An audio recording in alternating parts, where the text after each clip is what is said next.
Say it for the camera, man. Nah, the hobby dropping it, man. He got the real shit, right? He's dropping it. Yeah, Killer Priest know what's up. Yeah, don't You know sleep what on I'm him. saying? Killer Priest in the building.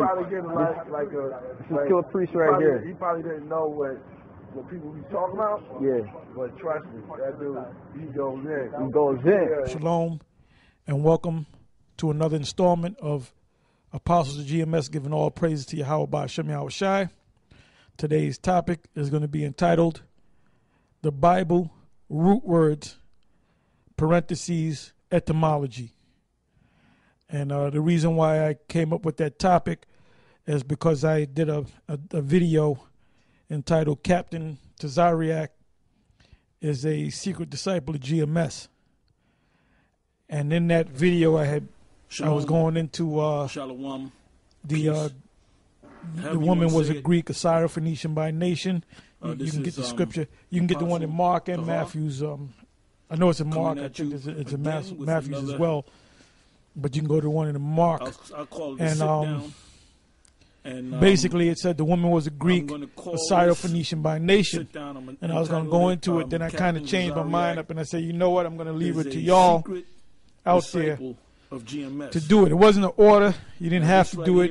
And I didn't put it out there as an order, but it was like a challenge I just threw out there. If anybody wanted to, go into it, on this other page, it was addressed to the members of GMS and anybody else that wanted to involve themselves into making a response video of that particular topic. Now I know the topic was Captain Tazariak, but it kind of led into because they have the truth. The woman being a Greek, a Syrophoenician by nation, because somehow it led to how one of the counter videos or the response videos dealing with the situation with Tazariak or Captain Tazariak,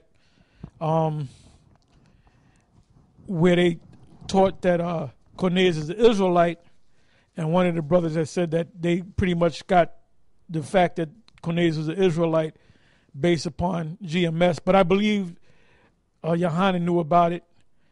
Going back to the old school after the split came, it was brought out at the same time it was brought out at the house of David.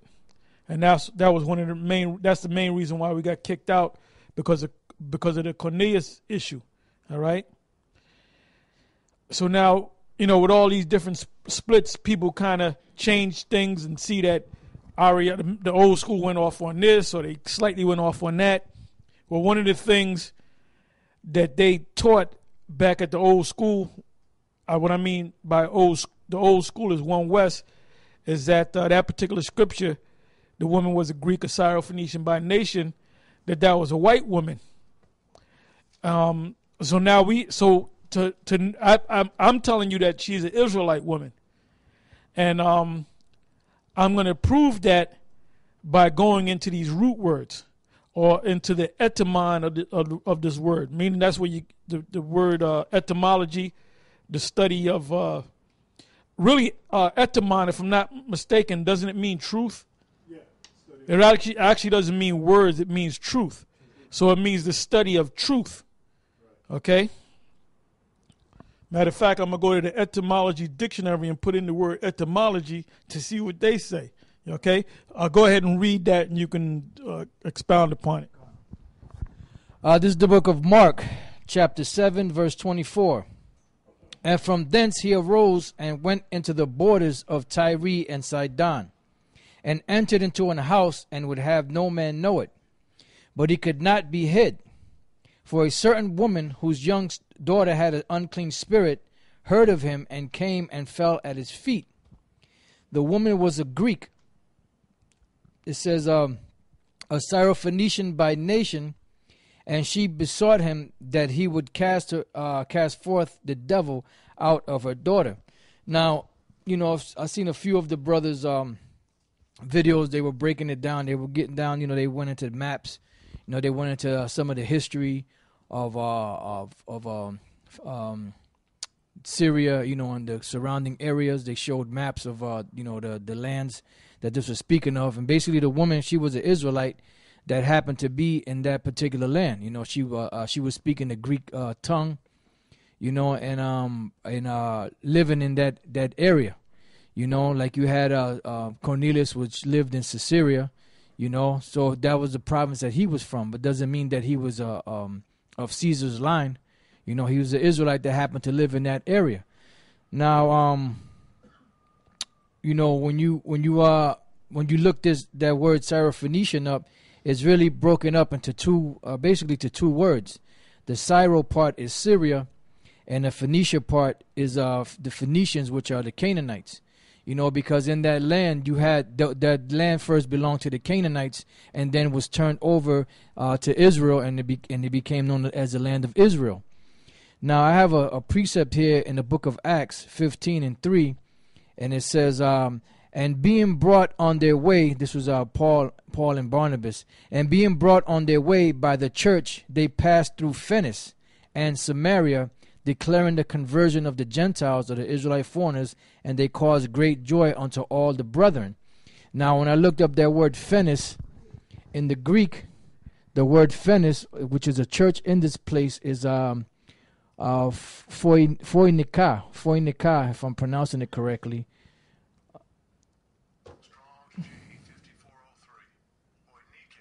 Oh, Phoinike, which the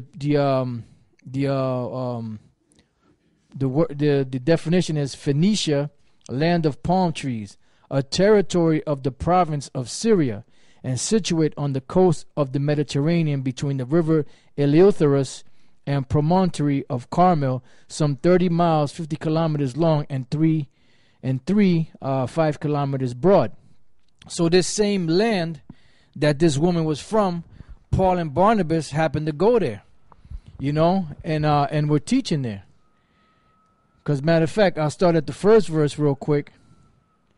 And it says, and certain men which came down from Judea taught the brethren, and said, except ye be circumcised after the manner of Moses, you cannot be saved. When therefore Paul and Barnabas had no small dissension and disputation with them, they determined that Paul and Barnabas and certain other of them should go up to Jerusalem unto the apostles and elders about this question.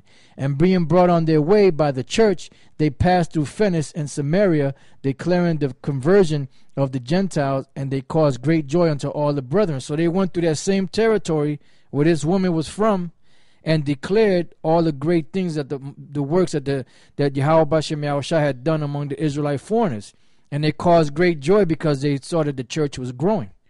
You know, but the point is that this particular land mass, you had Israelites there that Paul taught, you know, which is the same spot where this woman was from.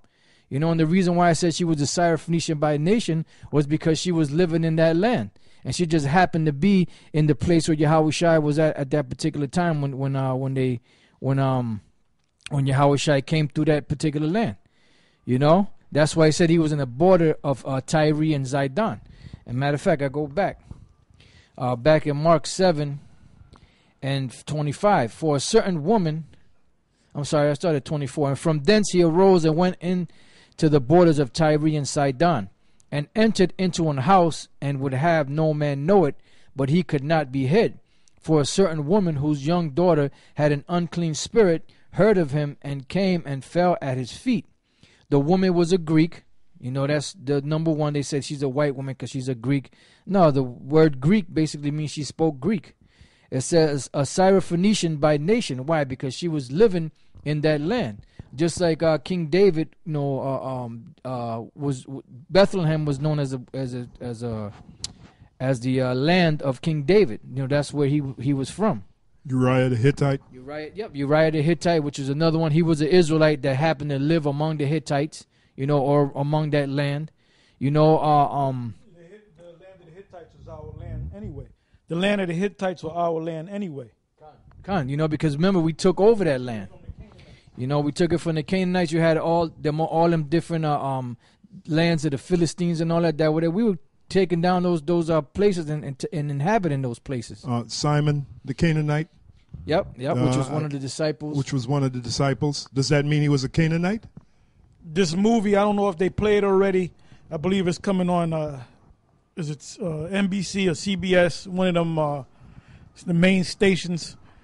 Anyway, it's on the story of the Lord, so-called Jesus, and they show little clippings, or they played a trailer, and you had black characters in the mingled among so-called Jesus and the rest of the disciples, because there was a woman, a black woman in there, and she was had a role in that, a part in it, and you had a Jake man. Now, one of the disciples of the Lord was known as Simon the Canaanite. Give me the scripture, and we're going to read that scripture. See, you have to know these root words. You have to have dictionaries, and you have to go into the Greek and go into the Hebrew and go into etymology, the study of words. And by the way, whilst he's getting that,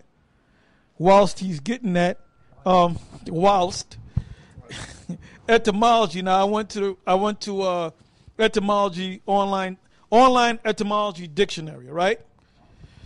And I put in the word etymology just to see what it says, right?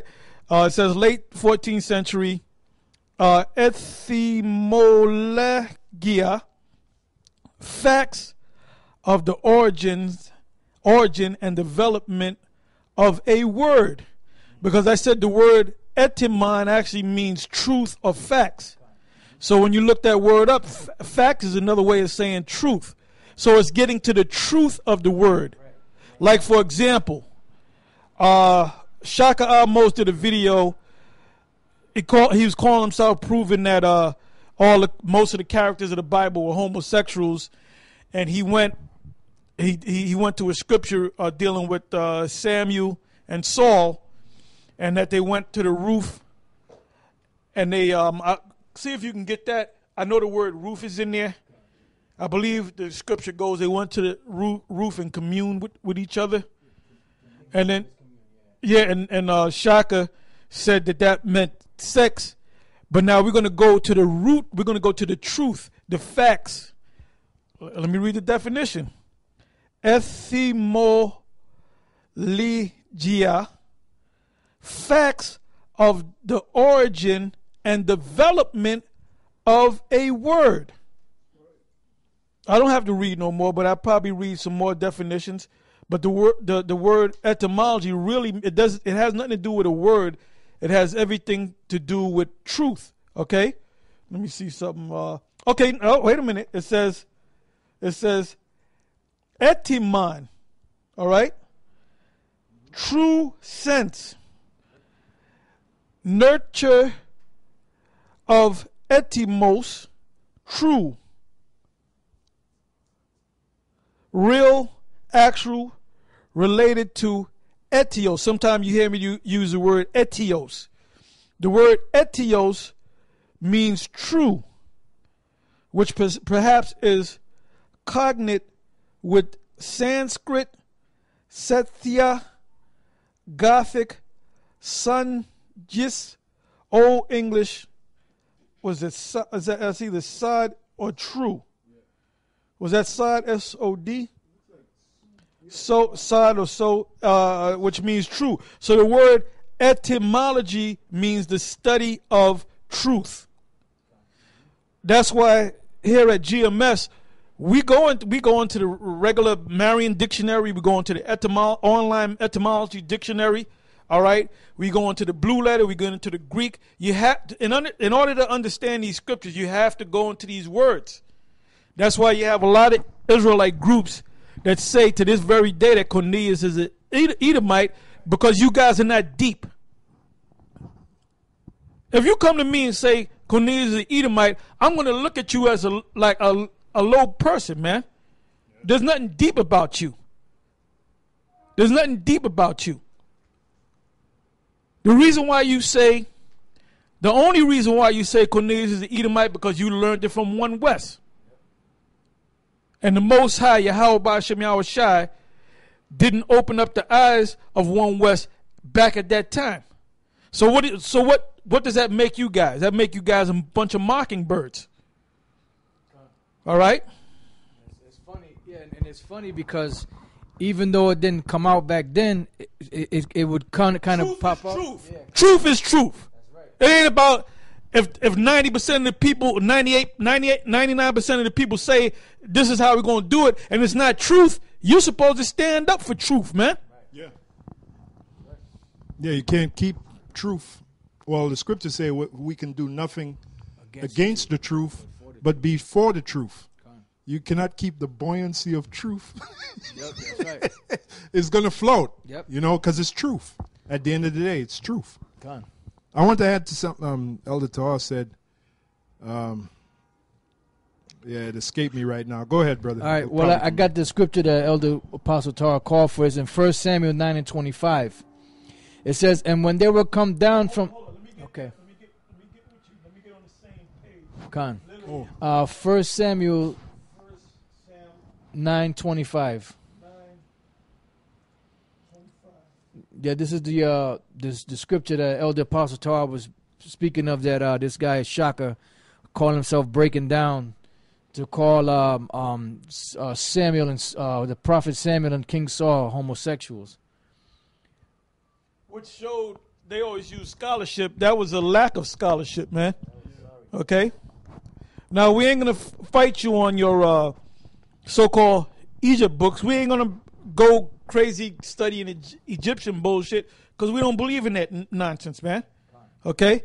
But anyway, I'll read it. It says, and when they will come down from the high place into the city, Samuel communed with Saul upon the top of the house. And somehow he went into his mumbo jumbo, and all of a sudden that meant they were having sex with each other on a roof. Now, if you understand the etios, the truth, let's get into the truth. Oh, he was reaching, man. He was reaching. Which shows that he's really not all that deep, man. And isn't that lewdness? How are they going to have sex on the top of the roof? Not only they're having sex as homosexuality, and to top it off is lewd. The scriptures speak about being lewdness.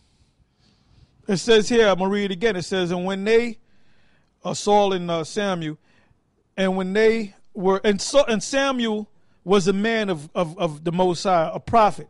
You mean to tell me the Most High going to look the other way? How stupid can you be, man? It says, and when they will come down from the high place into the city, Samuel communed with Saul upon the top of the house. Now let's go to the word commune. That's H. The H stands for Hebrew, 1696. And the word there, the etymon, the etios, the truth, is the bar. Now, if you notice, if you go to the blue letter, it'll go. You'll see a section for root word etymology. There's no root word or etymology. That's the very essence of the word. That's the root. That's the lowest common denominator. Right. That's the actual word. You can't go. It come from this word or stem from that word. No, this is the truest sense of the word. Now I'm going to read the definitions. To speak, which they are right. To speak. Declare. Declare is also to speak. To converse. When two people are talking to each other, that goes back to the word debar. Command. When you command somebody to do something, you're speaking. I command you to go over there. All right? Mm-hmm. Promise, because you're saying it in words. I promise to do so and so. Warn. Mm-hmm. You speak to somebody when you're warning them. Right? Yeah. Threaten. Look, if you go over there again, I'm gonna beat your ass. Mm-hmm. You're speaking, right? Right? Sing. Well, in the so-called rap industry, those are words that are brought out, conveyed in by harmony, by a beat. Okay. Yeah.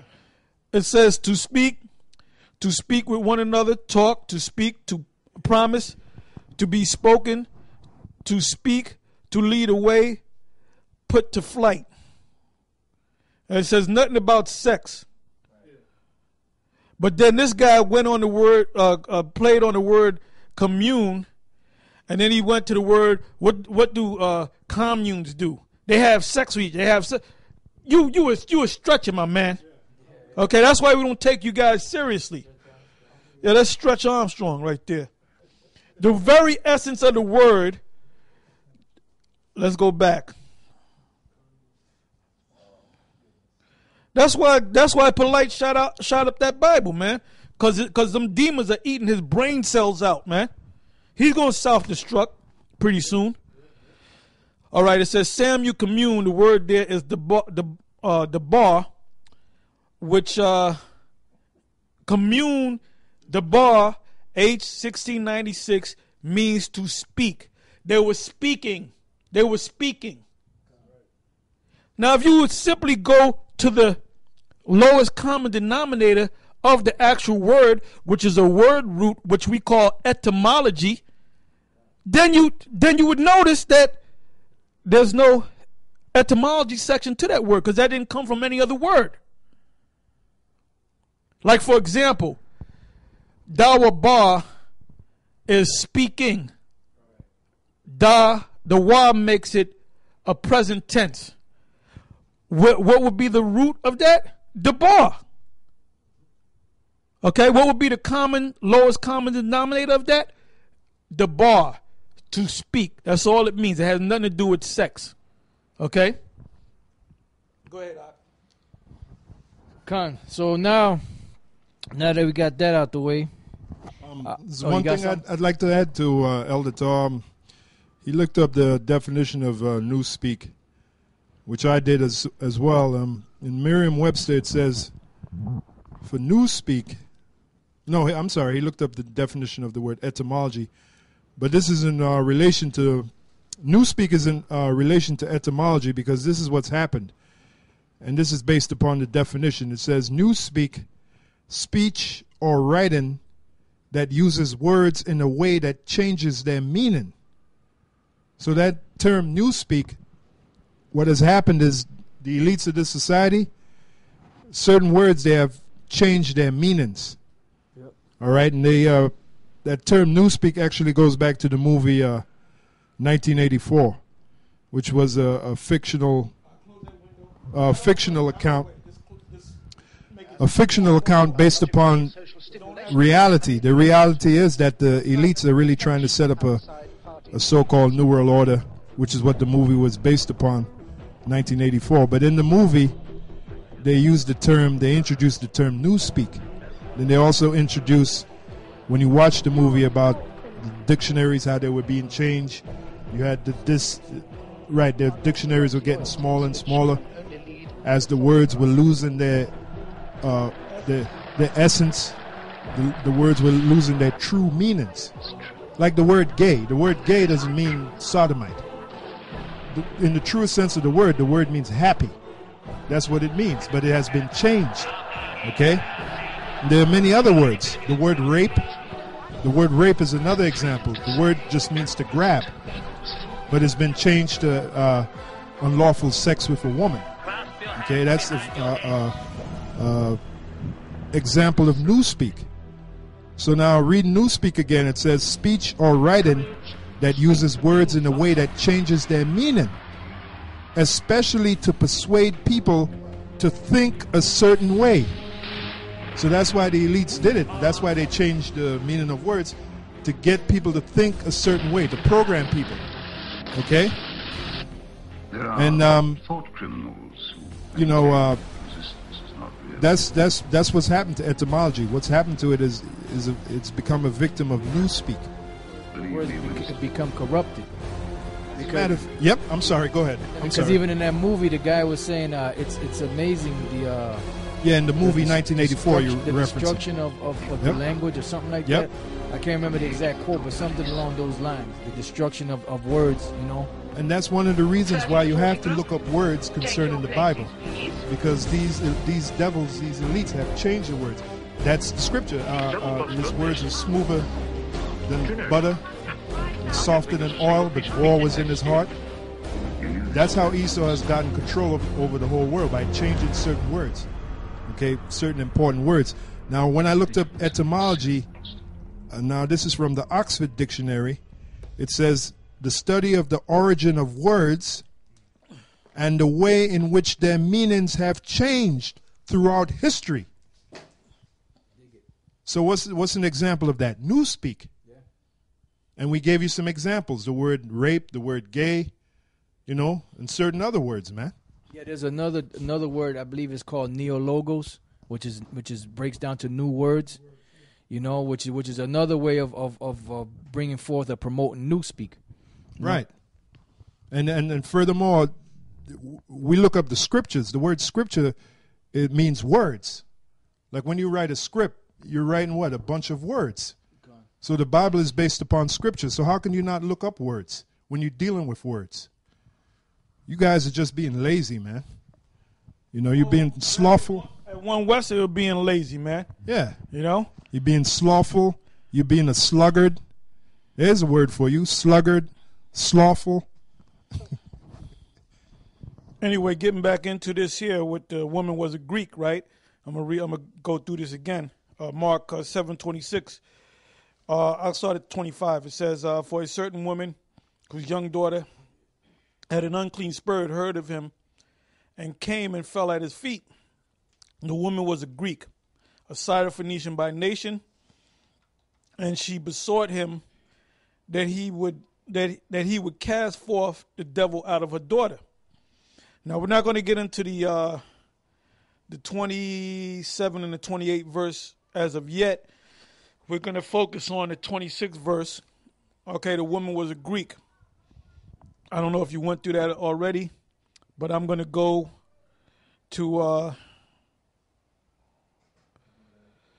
the blue letter, and I'm going to go to G 1674. And let me just say this. The blue letter goes off. They go off in their definitions at times. So you have to know when they go off. Let me just listen to that. Strong's G 1674. The word there is Hellenes, which is the feminine form of Helen. All right? So this would literally mean a Helen in the feminine sense. Because as you go down, damn, I just lost it.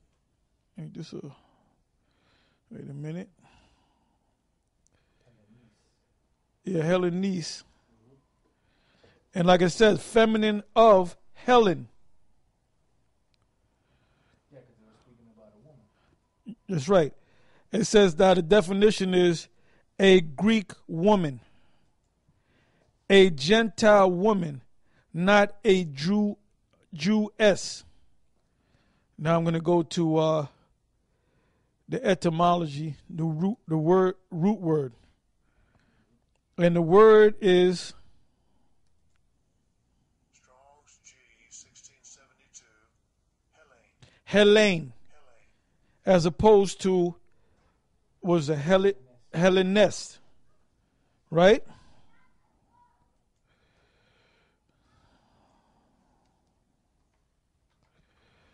Okay, it says here, this is the root of the word, which is G 1671, a Greek, either by nationality, whether a native of the mainland or of the Greek island of colonies.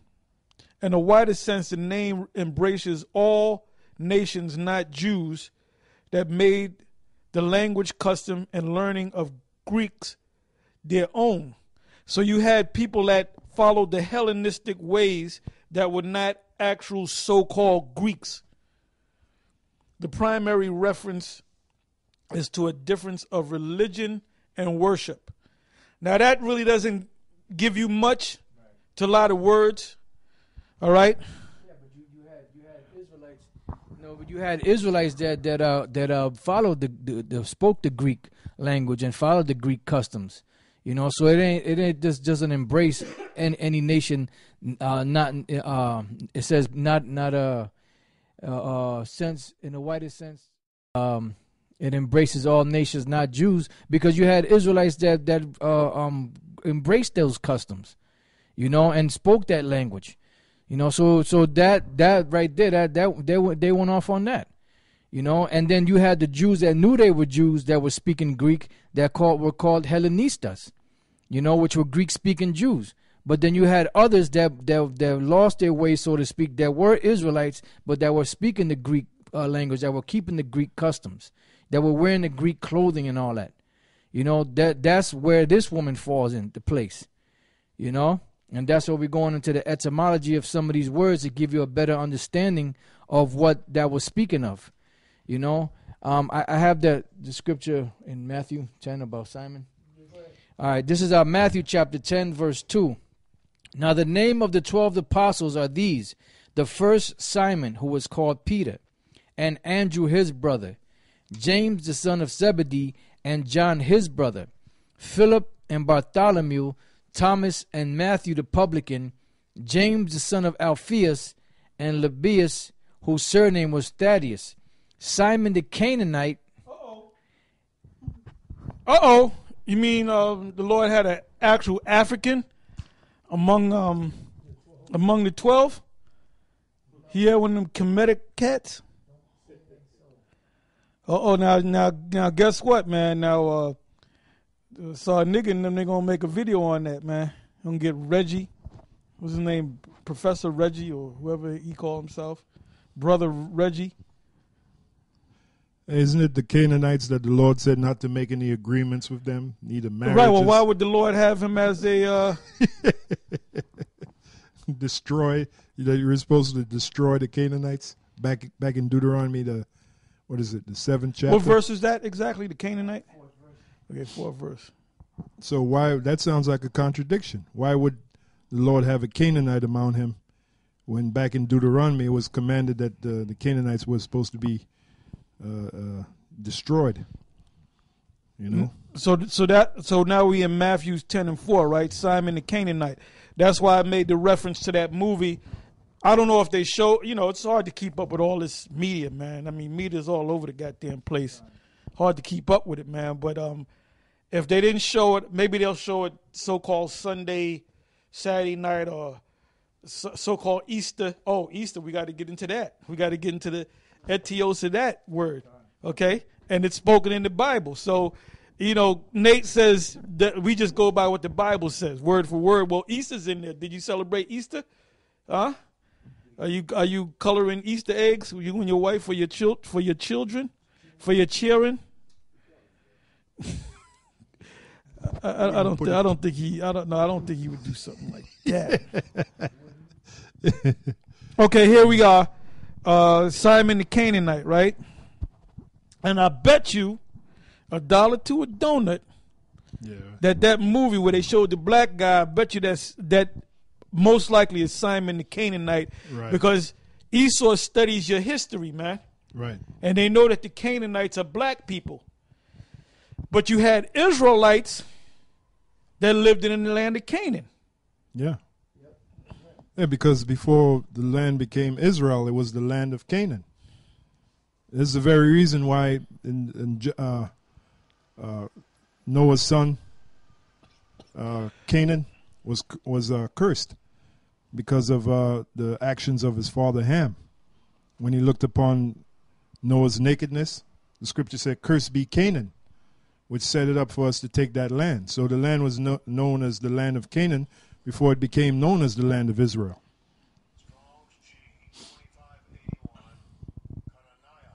Okay, now I'm going into the Greek. The word for... All right, Kananias is the Greek way of saying Canaan, as in Simon the Canaanite, right? Now the meaning of the word Canaanite is zealous, which they went off on that, all right? But now Simon the Canaanite was a zealot, but Canaan does not translate into the word zealous or zealot, all right? It says the surname of Apostle Simon, otherwise known as Simon Zelotes. And Zelotes means, is stemmed from the word zealous or zealots. The zealots were like the Black Panthers of that time, meaning they were zealous for getting the land of the children of Israel back from the Romans that they were willing to kill for it. So they were zealous about it, man. That's why they were called zealots and zelotes. So now I'm going to the Aramaic origin, which is H7067. And if you a fly-by-night Israelite, this class right here is going over your head, man. This is like graduate school, man. You half-ass guys, you're gonna turn this off. The ones of you that are deep, see, like Tazariak, he gonna turn it off, man, because he's not deep. If he was deep, he wouldn't be following that knucklehead, Prince Planet, Peter Potamus. Peter Pan. Yeah. You know that clown. Yeah. Okay, now it says Uncle Ruckus. Yep. Now it says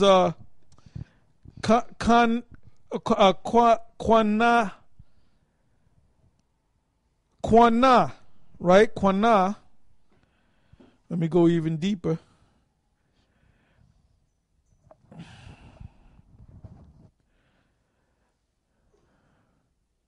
Okay, because they call him the Canaanite, which really the word is Quana, which has nothing to do with the word Canaanites, like the ancient biblical Canaanites.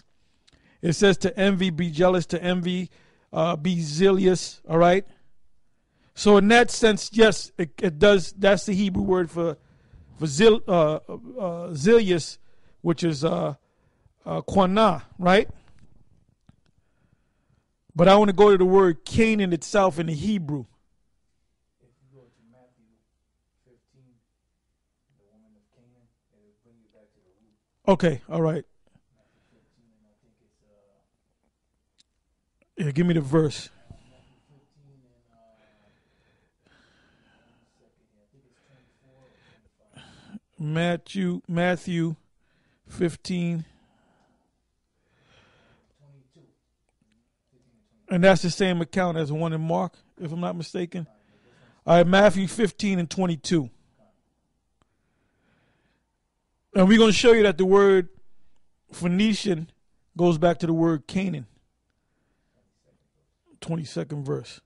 Okay, this is, and behold, a woman of Canaan. Now, this is different from the word Simon the Canaanite. But that's why these so-called white scholars, Edomite scholars, used this black guy in the movie because they said, well, he's a Canaanite. But the word there is kana, which means zealous. Now it says here in Matthew 15:22, and behold, a woman of Canaan came out of the same coast and cried unto him, saying, have mercy on me, same woman, O Lord, thou son of David, my daughter is grievously vexed with the devil. But he answered her not a word, and his disciples came and besought him, saying, send her away, for she crieth after us. It says, but he answered and said, I am not sent but unto the lost sheep of the house of Israel. Now that's where you can get, that's a blocker right there. That's a stumbling block. Because he only came for the Israelites. It was the job of the apostles after him to gather the other Israelites that are scattered abroad, even in that land and beyond that. That's why the Apostle Paul said in Romans the 11th chapter, I'm an apostle of Gentiles, therefore I magnify my office. That means he's going to get as many Israelite Gentiles as he can. Like I said, for you half-ass guys, you fly-by-nighters, this is advanced stuff, man. And basically, we're giving you meat. And a lot of you guys are going to choke on it, like you've been choking on meat, all right, or a strong meat. It says, okay, but he answered, but he answered and said, I am not sent but unto the lost sheep of the house of Israel. Then came she and worshipped him, saying, Lord, help me. But he answered and said, it is not meet to take the children's bread and to cast it to dogs. Now, keep in mind, a dog is an unclean animal, right? In Acts 10, what was laid down to Peter? Animals, right? And the Lord said, rise up, kill, and eat. Did he rise up and kill and eat them animals? No, it was a vision. So he pondered upon what it meant. What it meant was he was going to go to these Israelite foreigners that were in a Gentile state of mind, coming back into the fold of Israel and teach them. Hence, Cornelius was the first one, which Cornelius, the word means seed. Now, if you go into the blue letter and you put in Cornelius, they're going to say of a horn. It doesn't mean horn. It means seed. It sounds similar. Your Cornelius is from the word kernel, which means seed. You have a popcorn. You have a kernel of corn. That's another Latin way of saying seed. Now, corn means horn. It sounds similar. Okay. But he answered and said, I am not sent but unto the lost sheep of the house of Israel. Then came she and worshipped him, saying, Lord, help me. But he answered and said, it is not meet to take the children's bread and to cast it to dogs. Which later Peter encountered dogs and other unclean animals. And she said, truth, Lord, yet the dogs eat of the crumbs which fall from the master's table. Then Yahushua answered and said unto her, O woman, great is thy faith. Who's great for their faith? Israel. It ain't no damn cracker. Be it unto thee even as thou wilt. And her daughter was made whole from that very hour. Okay? So the word here, let me go back to Canaan. That was 22nd, right? Matthew 15 and was at 22. Okay, now the word there is Canaan, which is G5478. And let me get that in the Greek. Strong's G 5478. Hananias. And it means Canaanite, the name of the ancient inhabitants of Palestine before its conquest by the Israelites. In the Lord's time, a Phoenician. I'm going to show you something about the word Phoenicia, right? Phoenicia in the Wikipedia, I'm not going to do all that reading, but it says here on the top in the Paleo Hebrew, the Lashwan Kodash, the Phoenician Hebrew, or the Canaanite Hebrew. The word there, Phoenicia, is a Greek word, is a Greek way of saying Canaan. And the word Canaan means Canaan, the land of Canaan. That's why in that movie that they're going to show, if they showed it already, they had a black guy in there because that was supposed to portray a Simon the Canaanite. So they were saying, yeah, you know, you had one of the disciples of the Lord was a black guy. Why they say that? Because they say he was a Canaanite. The word there is Quana, which means zealous. So they went off on that. But the words are similar. Like I said, you guys that are on that grade school level of Hebrew Israelites, get out of here. This is not for you, man. This is only for deep guys, man. So, I mean, if you, Captain Tazariak, is watching this, man, you got to turn the channel, my man, because this is over your head, brother. This is way over your head. All right? Go ahead. If Elder Tar, Apostle Tar keeps going into the root word in the Greek from where it says Canaan or Canaan in the Greek, and you keep going back into the etymology or the root word, it's going to lead you back to the word Canaan, and it's going to lead you back to the word Canaan in the Hebrew. No, because that's the actual name for Phoenicia. You know, that's why I said Greek way of saying Canaan. That's why in one scripture it says the sire of Phoenician by nation, but in the other one it says a woman of Canaan. You know why? Because she came out of that coast, out of that area. You know, so there was two different ways of saying Canaan. The Greek way, which was Phoenicia, you know, and then you had the Hebrew, which was Canaan or Canaan. You know, so yeah, so you know that's it. But I just, you know, just since we were speaking about Cornelius, I just for the hell of it, I looked up the word colonel in the etymology dictionary, and it says Old English colonel, seed, colonel, PIP, from Proto-Germanic Cornilo. Sounds close to what? Cornelius. It is Cornelius. See? Cornilo.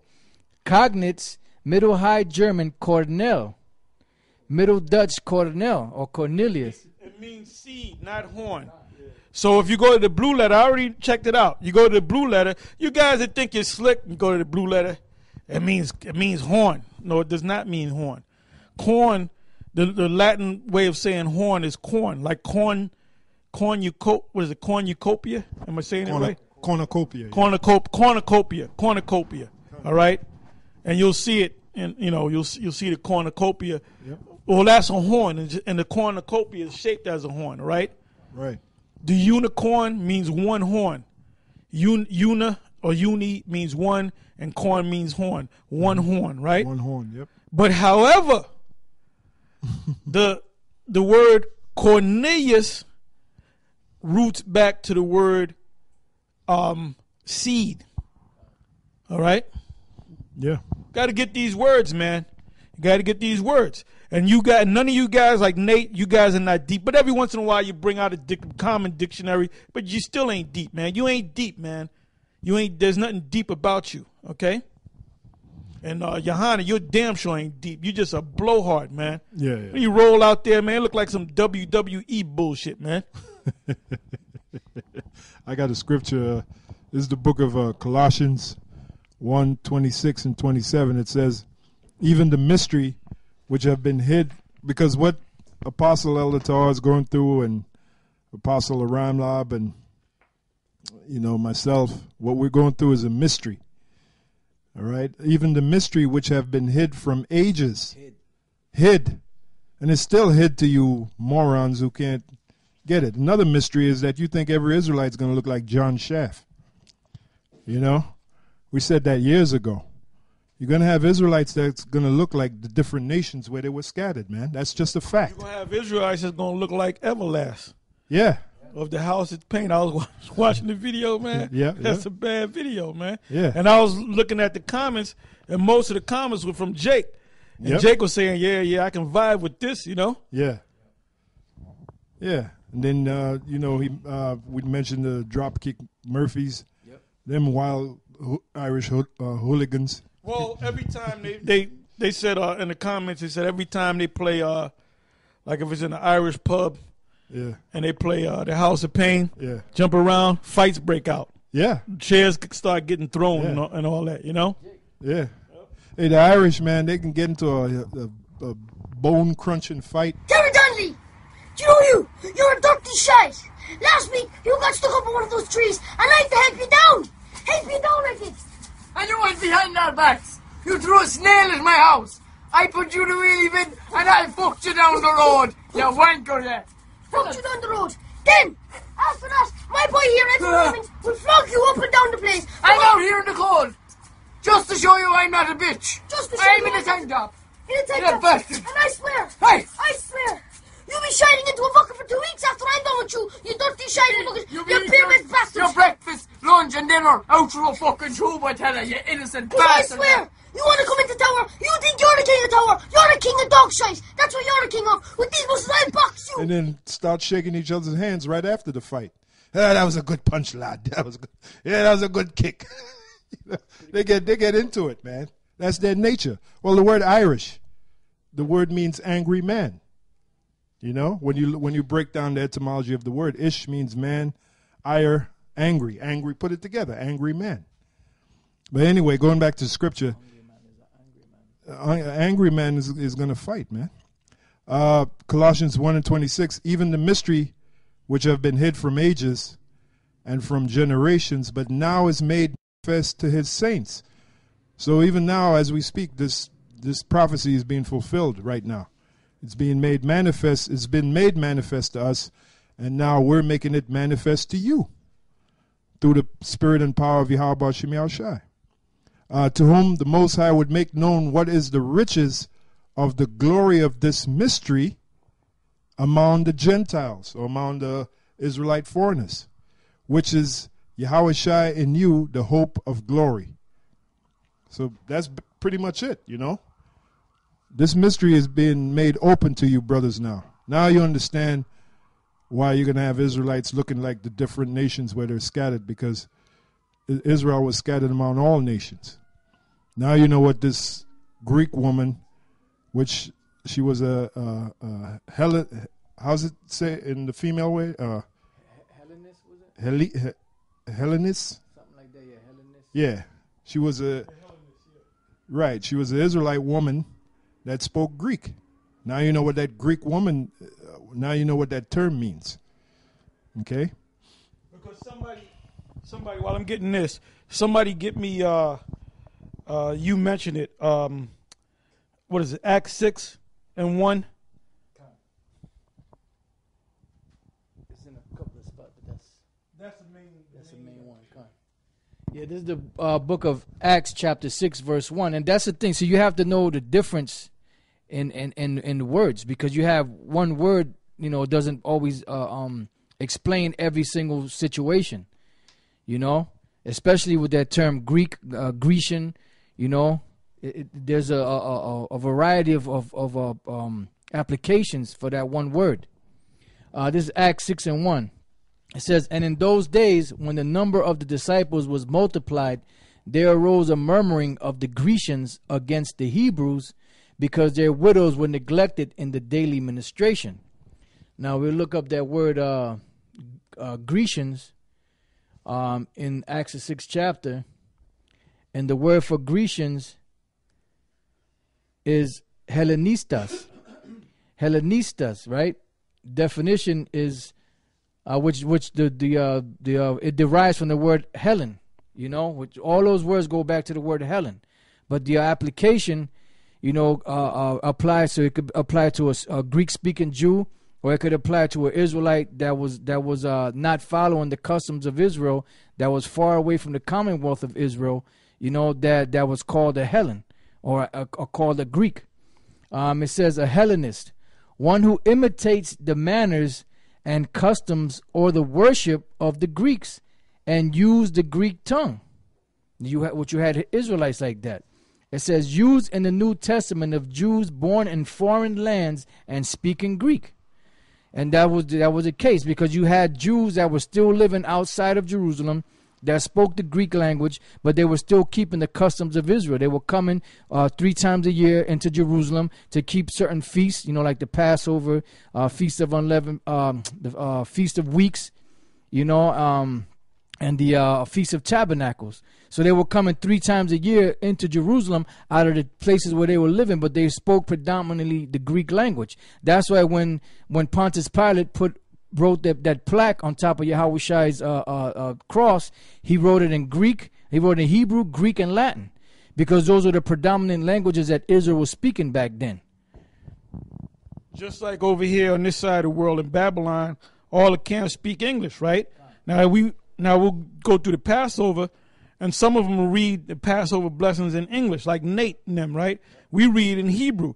That doesn't mean that we speak fluent Hebrew, although we should be able to speak fluent Hebrew, but we're speaking. So the same thing applied in Acts the 6th chapter. And basically, the Jews, when they made that agreement to sell all their riches and they set up really a commune, they were kind of prejudiced against them, man. They were like holding back some of the money. And the apostles gathered 7 wise men full of the Holy Spirit to sit at tables. Now the word table translates into the word bank. The word bank, when you go to a bank and you want to get a mortgage, You know, you can go to the teller and do your little small transactions, or go to the ATM machine.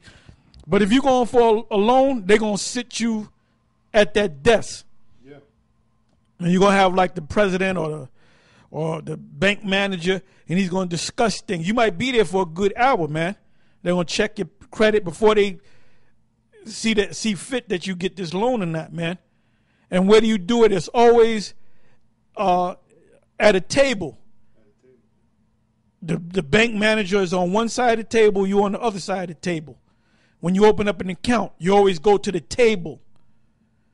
So when you look up the word bank cow, the word goes back to the word table. Matter of fact, I'm gonna look at it, man. I'm gonna look it up in the whatchamacallit, the not the blue letter. Well, I'm gonna look it up in the blue letter, but I'm gonna look it up in the etymology as well. Okay, so that's what it meant by tables. Remember when the Lord, when he scourged those wicked Israelites they were doing bank transactions and making a profit. So what did the Lord mainly do? He turned over the what? The tables. Turned over the banks. That's what the word means. All right? Oh, by the way, when Yahushua come back, that's what he's going to do. He's going to really tell you, 2,000 years ago, he just flipped tables. This time he's going to literally flip. And who the head of those nations? The banksters. The international banksters, the Rothschilds, the Rockefellers. He's really going to flip them. When you go to the top, you got to go to the bank, the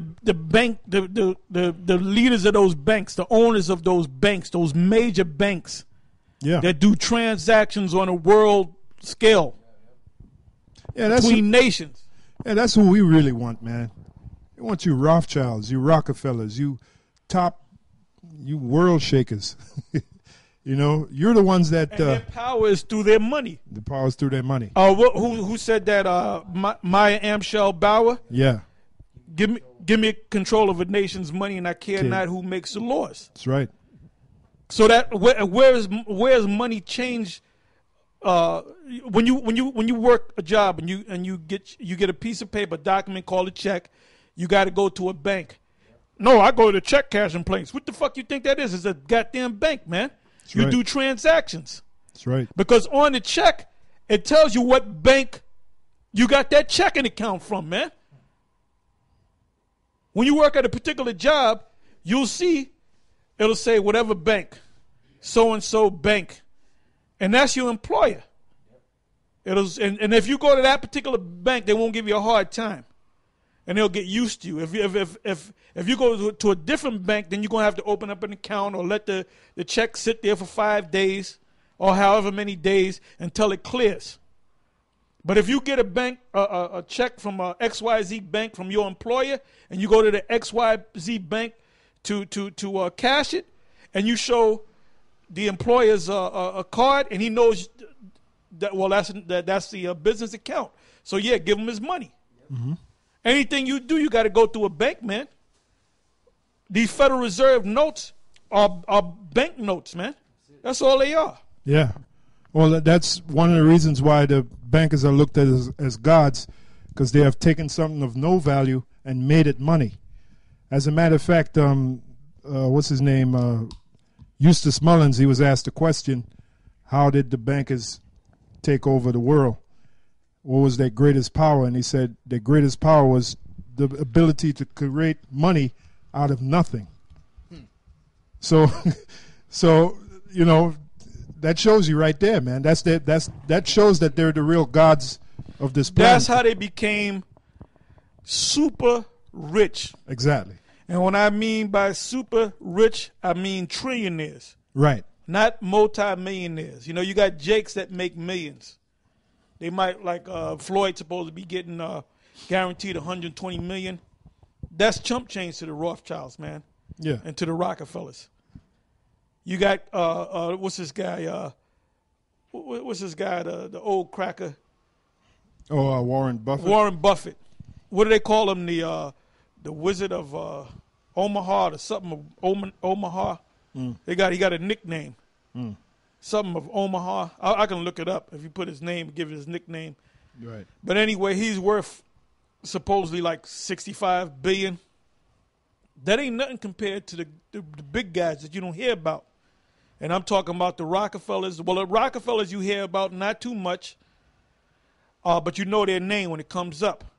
The Rothschilds, people are beginning to hear of that name. The Oppenheimers, but the Rothschilds, according to our information, they would have to be the top family as far as banking is concerned, as far as money is concerned, which translates into power.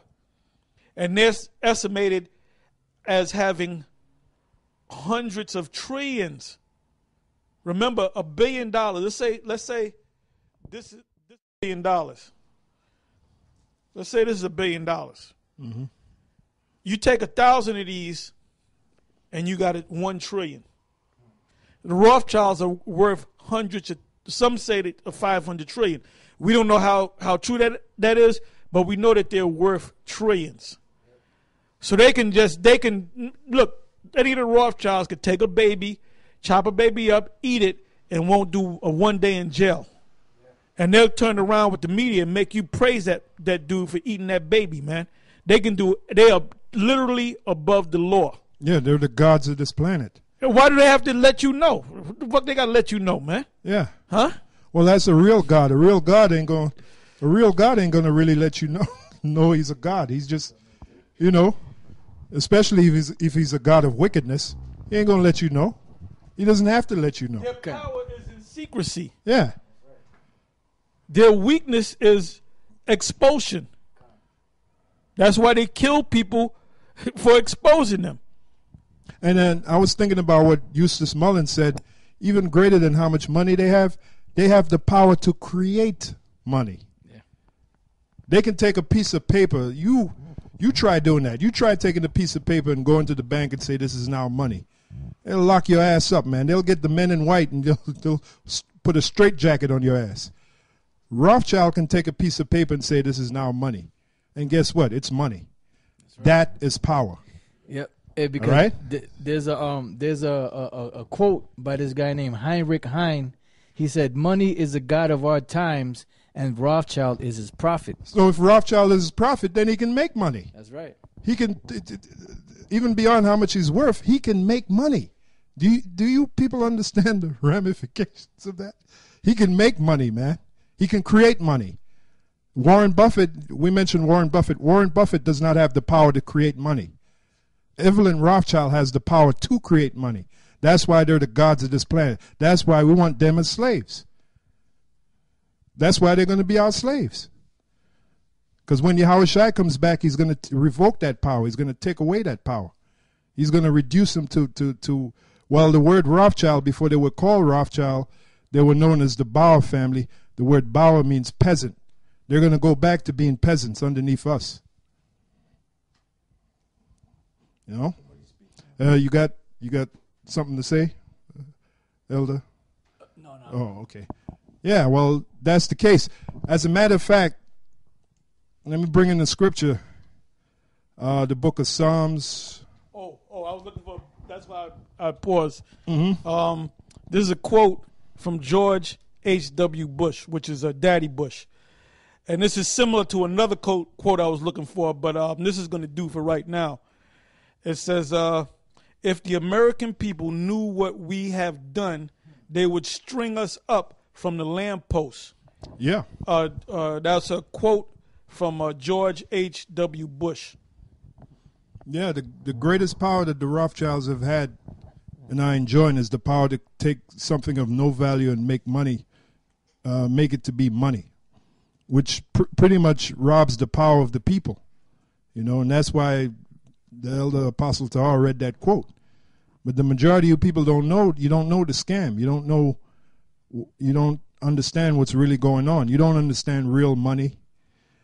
See, concerning us brothers, we have real money. This truth, this knowledge is real money. And it was put on the table.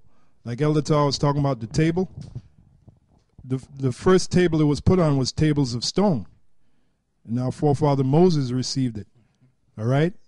So now the Lord is making, that's why King David, he said, he prepareth my table in the presence of mine enemies. This is our table.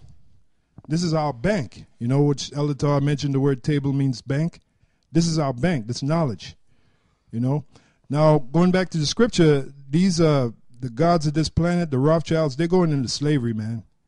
And they're going into slavery underneath us. That power that they have, the ability to create money out of nothing, is going to be revoked from them. This is the book of Psalms 149 and 7. Beginning at the 7th verse, it says, to execute vengeance upon the nations, the word there, heathen, and punishments upon the people, to bind their kings with chains and their nobles with fetters of iron. Those kings is talking about today is these Rothschilds, these Rockefellers, these people that are, like Elder Tar mentioned earlier, above the law. All right? They're going to be bound with chains by us, beginning with Yahushua on down. King David, you know, the 12 apostles, the rest of the 144,000, to bind their kings with chains. And this is literal. And their nobles with fetters of iron, to execute upon them the judgment written. This honor have all his saints, praise ye the Lord. And it's honor. Okay? And that day is fast approaching, man. When Yahushua comes back, that's going to kick it off. That's the beginning. Yeah, I got another quote here.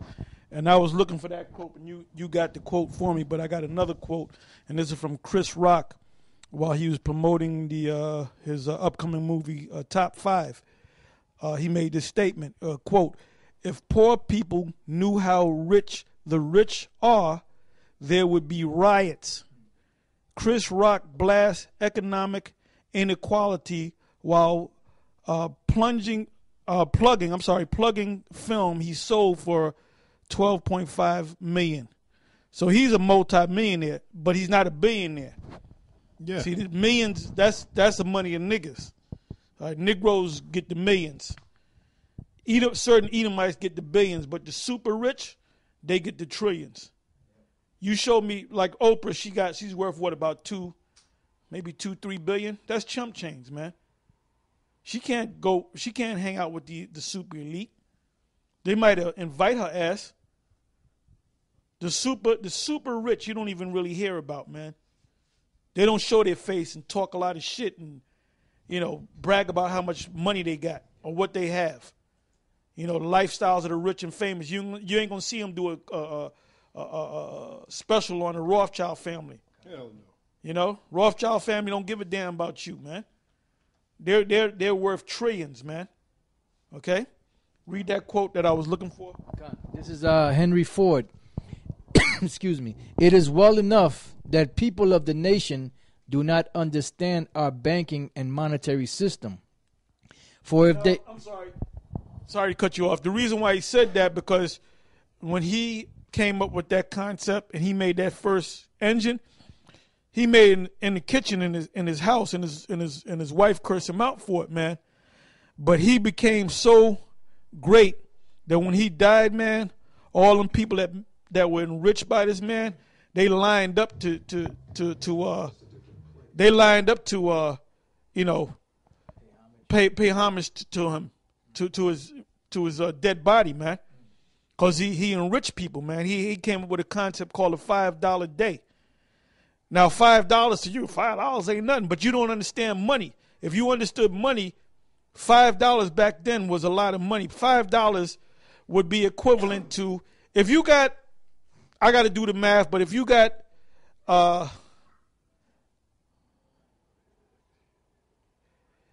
it should be about $200 to $300 a day. $5 back during that time, during the time of the, what do they call it? When they had the cars, when they were making the cars on the assembly line. He set up an assembly line system, all right, and the people were making $5 a day, which they were doing great. Like I said, that's equivalent to making anywhere from about $250 to $300 a day. You're doing pretty good if you work an 8-hour day and you can bring home in one day $300. You're doing pretty good. That's why they loved that man, because he brought prosperity to the people, to the common folk. All right? So it says, it is well enough that people of the nation do not understand our banking and monetary system. For if they did, I believe there would be a revolution before tomorrow morning. Okay, he got something. Then we're going to go back to the scriptures. Yeah, because, Elder Tar mentioned Chris Rock. Now, I had heard about the story, and I just typed it in. How they going to pull him over? He's a multi-millionaire. That's the point. Yeah, it's from... Hold up, how in the hell they going to lock up, they locked up Floyd Mayweather. Floyd Money Mayweather, a TMT, the money team. How you going to lock up a man like that? He's worth millions. Millions is nothing, man. Millions is the riches of a Negro. That's a Negro riches, man. What they call it? Negro pennies? Huh? Negro pennies? Negro pennies, right. Negro pennies, Nigger pennies? Yeah, nigger pennies. Yeah, man. Chris Rock says he was stopped by police. Now, this is recent. This is March 31st. Chris Rock, the mighty Chris Rock. 2015. The multimillionaire Chris Rock stopped by police. Then he's gonna tweet, right? He's gonna tweet a picture of him being stopped by the police. You'll see it. Then it says, the caption says, "Stopped by the cops again. Wish me luck." Wait a minute, he's a multi-millionaire. Now, in contrast, you think you're going to see a picture of Rothschild being stopped by the police? What's that called? That picture that they take? Selfie? A mugshot? Yeah. A mugshot? Yeah. Yeah. Well, if his name was Chris Rothschild, he would never get stopped. That's right. He would never get stopped, man. You ever hear that Rothschilds getting pulled over? Or the Rockefellers? Or the Rockefellers getting their ass whipped? Right. And then when was the last time you seen a mugshot of any of the Rothschilds or the Rockefellers? Or the Oppenheimers? Or the Gettys or the DuPonts? That's right. And mind you, this is at night. This is at night. So with the cop looking at the car, he looked like just another nigga driving the car. A nice car at that. I was watching Isaiah Washington, the actor. He said he used to drive a Mercedes G90. I hope he was wearing that sweatsuit with the suit up. He wearing a sweatsuit with the suit up under it. Remember in that movie he did? He had the track suit on. He had the business suit. I don't remember. Okay. Yeah. He was talking about how he was driving this high priced Mercedes car, and he had to go down to driving a Prius because he kept getting pulled over. One time they pulled him over. That the cop said he said the cop drew guns on him and his daughter. He was being interviewed by you'll see it. He was being interviewed by Don Lemon. Hey, cue up the whole interview or cue up part of it. Cue it up. All right. Yeah. So you'll see it. 400 years. We are in a situation where we have to survive under extreme circumstances where people are angry, and for those who are practicing white supremacy, they're at war, and they're on the hunt, and they're angry. The onus is on us. We don't survive, then we don't live to fight another day. Mm-hmm. And that is what I was saying by adapt. Former Grey's Anatomy star Isaiah Washington is generating controversy for his response to a recent selfie that Chris Rock tweeted from his car when he had been pulled over by police officers for the third time in 7 weeks, apparently a victim of racial profiling. Washington tweeted at Rock, "I sold my $90,000 Mercedes G500 and bought 3 Priuses because I got tired of being pulled over by police. #adapt." The actor, who claims switching to a cheaper car has resulted in less scrutiny by police, went on CNN to talk to Don Lemon about what he meant, but only stirred the pot even more. What would you have Chris Rock do? What does he need to change, and why does he need to change? I really feel that he needs to look at the area that he's in, and maybe even visit with the local police officers in that community. He should reach out to the local police officers and question why they're pulling him out. When Lemon pointed out that puts an unfair burden on Rock, Washington gave a somewhat heated, somewhat rambling response. Oh, come on, Don. Come on. We have been a people that created civilization in this world, and I believe that we are a people share the DNA that's going to re-civilize this world again. Mm-hmm. We've been burdened for 400 years. We can't just use that as an excuse to say that, well, we can't challenge the system as it is. Washington then seemingly argued that adaptation is necessary in the face of racial profiling. We have to really go about the business of having some serious conversations on how we survive and how we need to continue to survive. And yes, the onus is on us not to rehash respectable politics. That's not what I'm talking about. But if we don't survive, then we don't live to fight another day. Mm-hmm. And that is what I was saying by adapt. So basically, you Jakes, you got to wake up, man. You ain't got no power, man. No matter how much money you got, first of all, you ain't gonna make trillions, all right? Right. You might, if you're Oprah, you get maybe 2-3 billion, okay? Yeah, you're a black so woman. You niggas you ain't blessed, man. Talking about how blessed you are. If you were blessed, the Rothschilds would be shining your shoes, man. That's a blessing. That's what we're looking for. Hey, that's Psalms 149. That's the blessing, man. Yeah, when the Rothschilds shine your shoes and bows down to you, and you tell the Rothschilds or the Rockefellers to turn over so I can kick you dead in your ass. Right. That's when you're blessed. That's what we want. Anything less than that, you're not blessed. That's right. You're still under the curse, or the curse is. Hey, that brings us back to the scripture: to bind thy kings with chains. And you know what? All you Hebrew Israelites and all you black conscious people that sold out to these super rich, right? You done messed up, man. Yeah. You done gave up your power, the Most High. That's right. All you guys that done sold out, all you guys, hey, like Nate, I got a new name for him, Nate, what was it, Captain Israel, not Winter Soldier. Yeah, not Winter Soldier. That's you, man. You know what happened? You guys that didn't. You used to go out when it was kind of cold, man. Now you know why you don't go out no more. You got a flu. You know what the name of the flu is? The Baloo flu. That's a good one. The Baloo flu. I got some real quick. Yep. This is Matthew chapter 16, verse 24. Then said Yahushua unto his disciples, if any man will come after me, let him deny himself and take up his cross and follow me. For whosoever will save his life shall lose it, and whosoever will lose his life for my sake shall find it. For what is a man profited if he shall gain the whole world and lose his own soul? Or what shall a man give in exchange for his soul? So basically, you guys that sold out, you're done.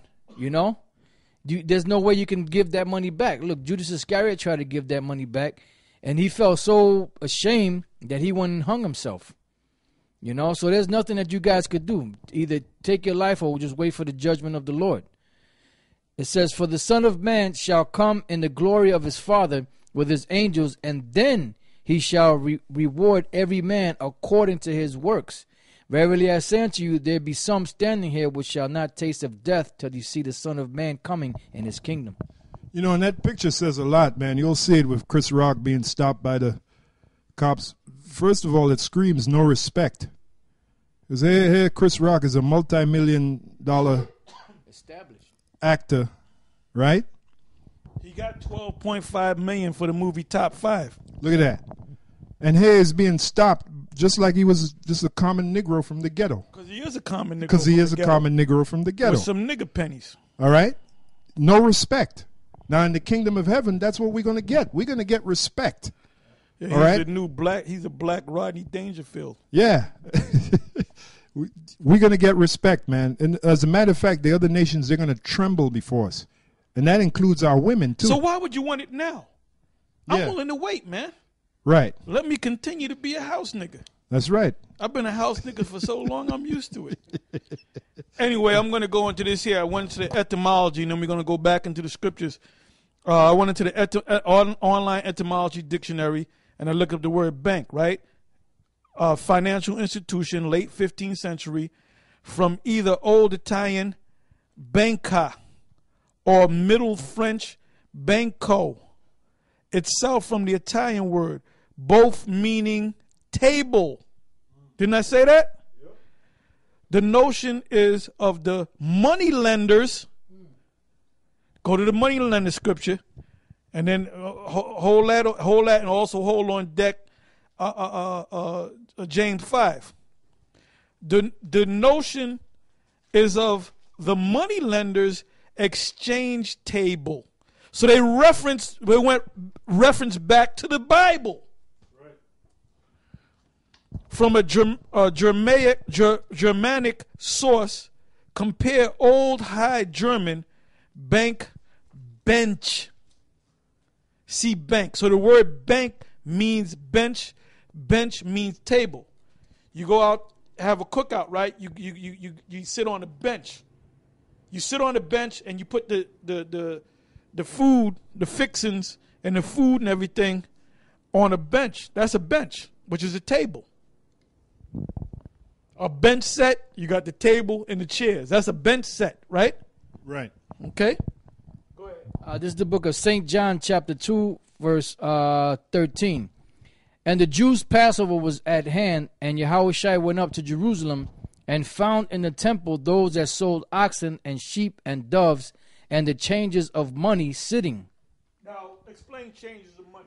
Right. The changes of money, basically what it was is when you came to Jerusalem, you know, when you came to keep the Passover or whatever feast, you had to use the temple money, which was the half shekel. And what happened was the people that came from the Israelites that came from those different countries, they had the money of those countries. So what they had to do was they had to come to those money changers and exchange that money, that foreign money, for the temple money, which was that half shekel. And they can regulate the value of the money. They can, basically it was similar to raising interest rates. You can raise the value of the money or lower the value of the money. So during the time of the Passover, they raised the price of the half shekel. Right. Yeah. So if you had Greek money, the Greek money was called what? What was it called? Was that denarius? No, that was the Roman. The Roman money. Well, even when they worked in Jake worked in the system of Rome, they did their money exchange with salt, bags of salt, and with the dinar, the denarius. Yeah. So when they had to go worship at the temple, or go to the Passover, in order for them to give their tithes and their gifts and their offerings, you couldn't give a Roman coin. You had to switch it over to the half shekel. And it was done for a fee. They charged the fee, the money. Yeah, because they realized they could make money. Exactly. And that's where the Rothschilds took that idea from. Exactly. Yeah. You see how everything comes together? Yeah. I got a scripture on dealing with the table, because the Most High gave us a table. This knowledge, this great wisdom and understanding is a table that the Lord has given us. This table is a bank, okay?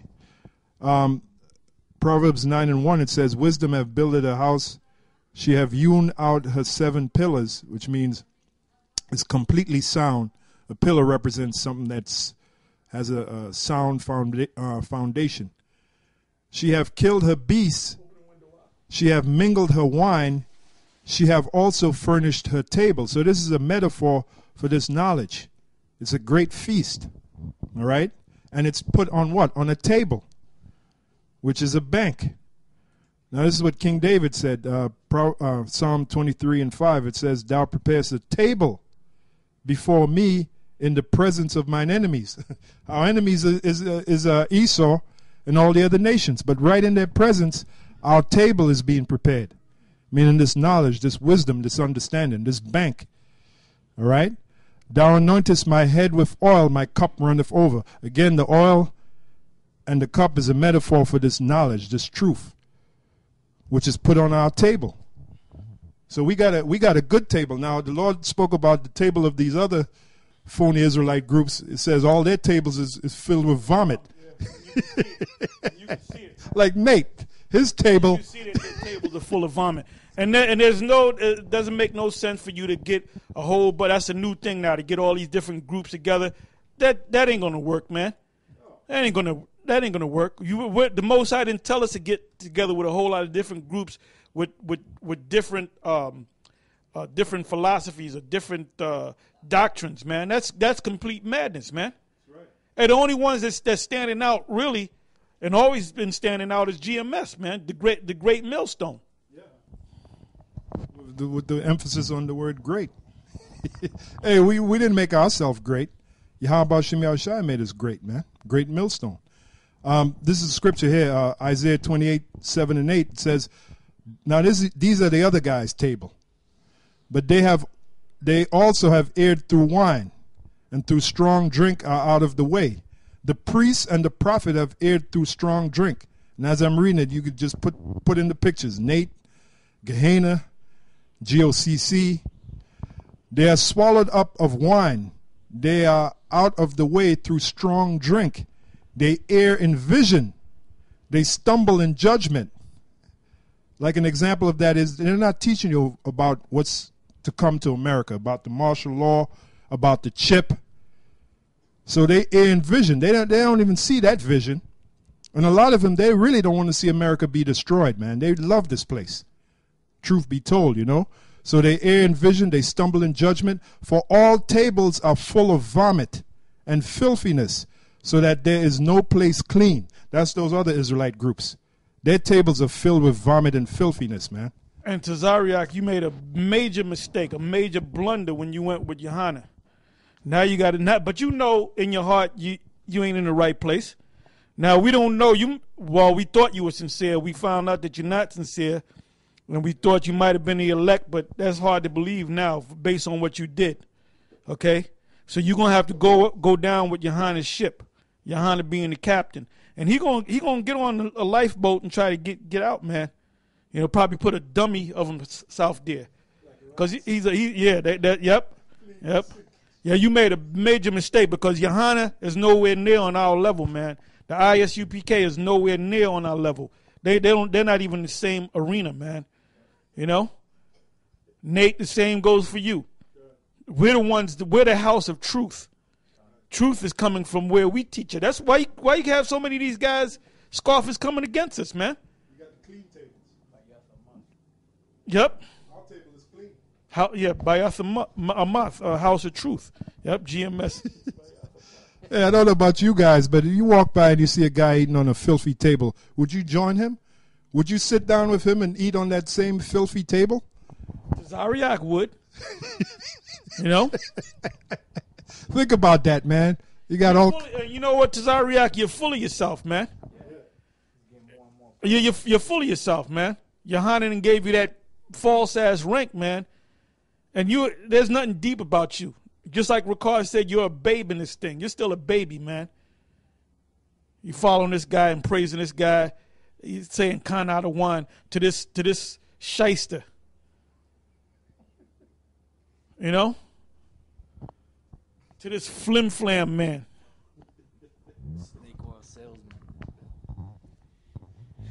So going back to St. John chapter 2, verse 14, and found in the temple those that sold oxen and sheep and doves and the changes of money sitting. And when he had made a scourge of small cords, he drove them all out of the temple, and the sheep and the oxen, and poured out the changes money, and overthrew their tables. And said unto them that sold doves, take these things hence, make not my father's house an house of merchandise. And his disciples remembered that it was written, the zeal of thine house hath eaten me up. Now I'm going to, verse 15, look up that word tables in the Greek. And the word for table in the Greek is trapeza. Trapeza, which means a table on which food is placed, an eating place. The table in the temple at Jerusalem on which the consecrated loaves were placed, equivalent to the food placed upon the table. To set a table, put food before one, a banquet, feast. The table or stand of money changer, where he sits exchanging different kinds of money for a fee, agio, and paying back with interest loans or deposits. You know, because that's what they were doing. That's why Yahushua was getting angry with them, because they were basically corrupting the money system. You know, they were charging exorbitant amount of money to change, you know, during the year, like Elder Apostle Charles just brought out. During the year, they had a certain fee that you had to pay, but then when the Passover came up, it probably doubled or tripled. You know, and when the different feasts came up, they probably doubled and tripled back then. So if you had to pay, let's say you had to pay, let's say 5 cents, they'd probably charge you $1. You know, they were charging usury, which is a violation of. They were doing all kind of. That's why the Lord lost it, man. Yeah, he lost and it. And that was the only time he lost it, man. Because of those niggas that were making money. You know, they were manipulating the exchange of money from the drachma to the half shekel, from the denarius to the half shekel, or whatever type of money that they were using. All right. And it's the same thing that international bankers are doing today. So just like the Lord lost it back then, you think he ain't going to lose it now when he comes back? I got to. Yeah, go ahead. Okay. This is Micah chapter 6, verse 10. Are there yet the treasures of wickedness in the house of the wicked, and the scant measure that is abominable? Now the word scant in the precept, it says measure of leanness.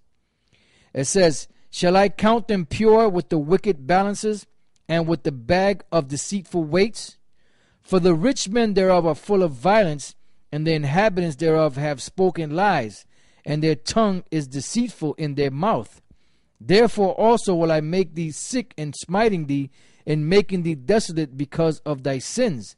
Thou shalt eat but not be satisfied, and thy casting down shall be in the midst of thee, and thou shalt take hold but shalt not deliver, and that which thou deliverest will I give up to the sword. So you are international bankers. The Lord is going to deal with you. You know, because here it is. Supposedly you're supposed to be righteous people. You know, you set up this so-called America under the pretense of in God we trust. Well, go back to Mayam Shalbauer. He's supposed to be his father was supposed to be a rabbi, which means a master of the law. Moses Am Shalbauer. So those Rothschilds are supposedly descendants of ones that are supposed to keep the law, right? That's right. Yeah, and so you know, being that you supposed to be these so-called quote unquote righteous people, you know, you ever since you got hold of the money of the world, you done nothing but wickedness. Everything you do is contrary to what the scriptures speak of, you know. And outwardly, you claim to be these righteous people. You know, you claim to be the Jews, which you're not. Right. You know, you claim to uphold the laws of God, which you don't. Right. You know, and everything that you do is contrary to what's written in the Bible. That's right. Yeah, you set up the Federal Reserve, and you did it by secret. Yep. All right? Yep. You did that by secret, which is your main vehicle that you use to rip everybody off. That's why in James, and we called for it, James, the 5th chapter, that's the Lord cursing your ass out. And the Lord is using us to curse your ass out. Yeah, I got some, this is Titus 1:9 on down. It says, holding fast the faithful word, and part of the faithful word is going out in the wintertime. Part of the faithful word is being diligent. Nate, you're not diligent, man. You and your men damn sure ain't diligent, man. They're zombies. That's why I called them guys zombies a couple years back. You guys are zombies, man. Yeah. Nate tell you don't got to go out in the wintertime. You don't go out in the wintertime, man. Yeah, Captain Israel, not winter soldier. Holding fast the faithful word as he have been as he have been taught, that he may be able, that he may be able by sound doctrine both to exalt. Now, sound doctrine is the antithesis of the GOCC. Those guys are madmen. Those dudes are out of their goddamn mind. Them dudes done flip like IHOP. Them guys are gone. They're out of the way. Them guys are bugged out, man. Them dudes are bugged out. They got the dirtiest tables, man. That's man. You guys are out of your damn mind, man. Oh, and I'm gonna deal with the word Ahaya and Yahweh and Yeshaya and Yahushai, and I'm gonna show you. I'm gonna go into that, man. The Most High's name is not Yahaya. How they say it? Ahaya, Ahaya, and Yeshaya. Those are not the names of the Most High. That nigga, that creepy nigga, all right, he changed them words, man. He changed them words around. What he did was he tried to go opposite of what Ariad taught. So he said, let me find, actually he went right to the scripture where the Most High said to Moses, I am that I am. And he actually said that's his name, because that's what he said. No, that's not his name. His name is Yahweh, which means he is. He is another way of saying I am. All right? The same thing with Yeshaya. The word Yeshaya means, I keep thinking about that grimy nigga Yeshaya. Yeshaya is Yah, the Yaha. Shaya means deliver or save, right? So the word Yeshaya means Yahweh saves. All right? The word Yahweh means he saves or he delivers. So that's a cut right there. And even you clowns that left this guy, you still call the name of Ahiah and Yeshaya. And that's not the Most High's name. Matter of fact, get me Matthews 1 and 21, I believe.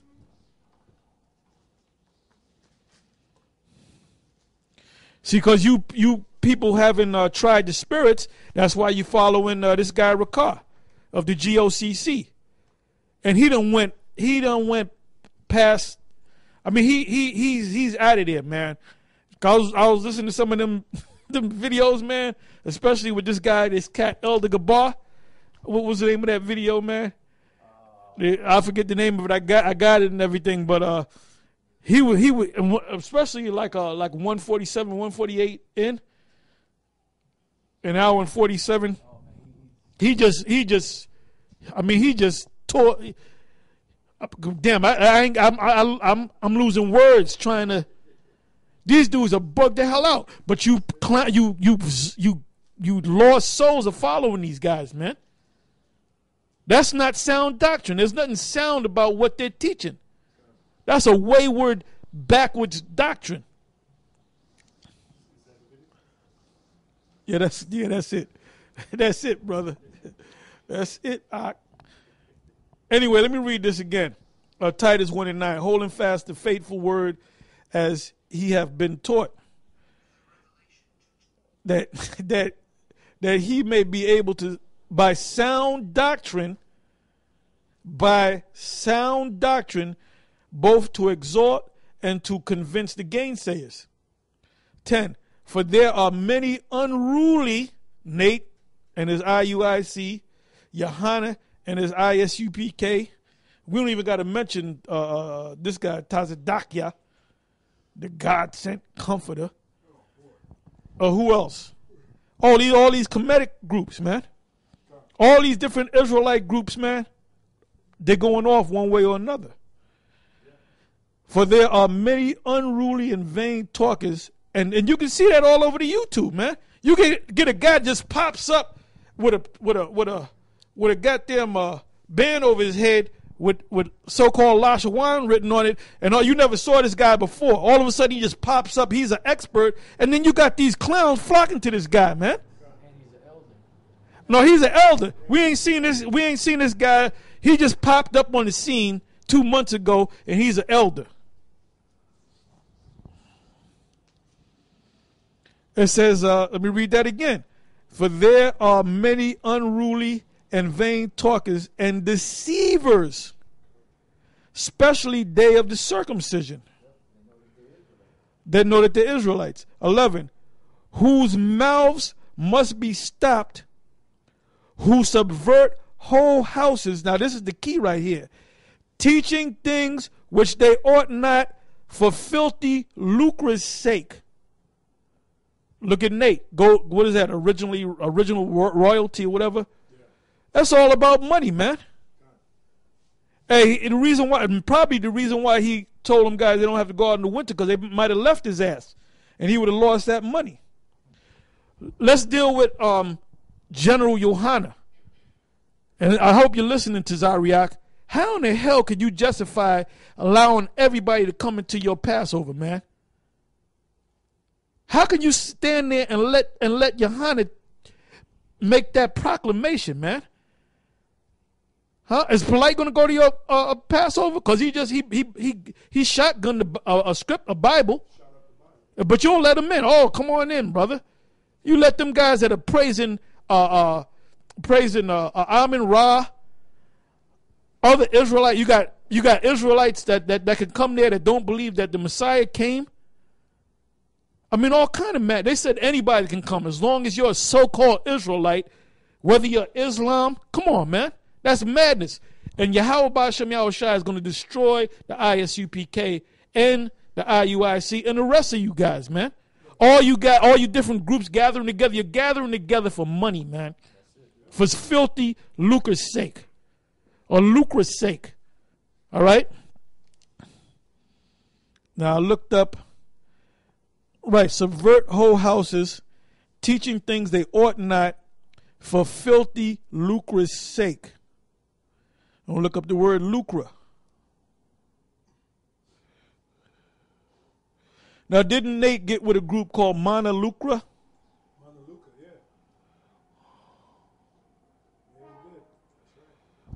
Yeah, that's right. He did. Okay, the word there is, let me listen to it for a quick minute. Strong's G 2771. Keldas. From the word lucra, which means gain advantage. And there's no root etymology to that.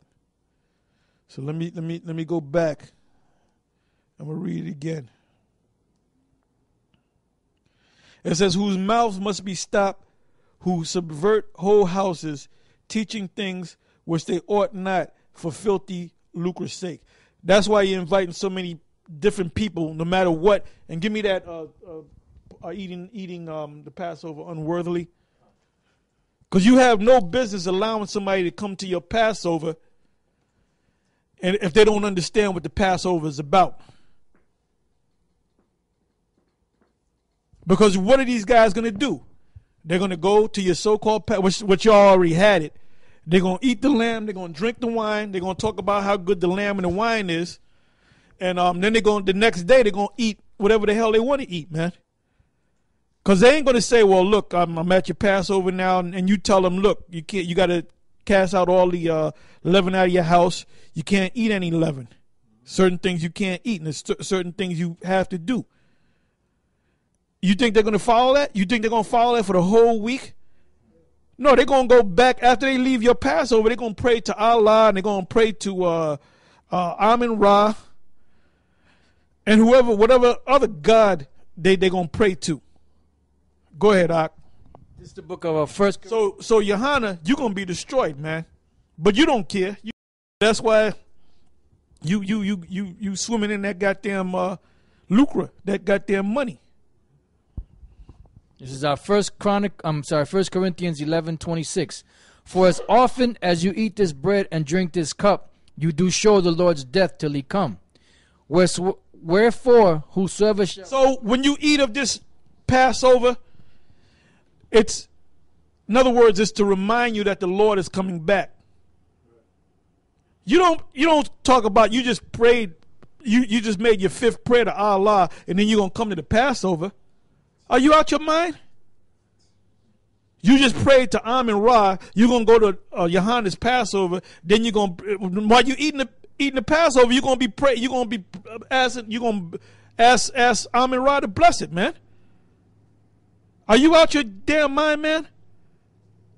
That shows that you, Tazariak, you're nothing but a baby, man. You're a big baby. You're a big guy, all right? But you're a baby inside. There's nothing deep about you, man. Nothing deep about you, man. For you to be under General Yohana, man, there's nothing deep about you, man. You can't see through that act. Wherefore, whosoever shall eat this bread and drink this cup of the Lord unworthily shall be guilty of the body and blood of the Lord. Yeah, so if you're not an Israelite, you don't know that you're an Israelite, you shouldn't be at the Passover. If you're, if you're into the Kemetic way of life, you shouldn't be at the Passover. I wouldn't dare have nobody that's not in the truth in the Passover, man. And then plus you have to be in good standing. You just can't be a fly-by-night Israelite, man. You done disappear for 3 years and all of a sudden you pop up and you want to come into Passover. Now you say you're an Israelite. You ain't coming to our Passover. It says, but let a man examine himself, and so let him eat of that bread and drink of that cup. For he that eateth and drinketh unworthily eateth and drinketh damnation to himself, not discerning the Lord's body. You know? Yeah, and there was a guy that was happened to be in the building we were keeping the Passover. I guess he was from the old school that tried to ask Elder Apostle Tahar for some lamb. You know? I said no. Yeah, and Elder Apostle Tahar said no. Yeah, I said we don't have no more lamb. The lamb's finished. You know? Now I don't know if we had lamb or not, but we were finishing out. And he said this guy he was in the school back in like 84. 84, 85, 86, then he just disappeared. And every once in a while he'll show his face. And somehow he was at the Passover.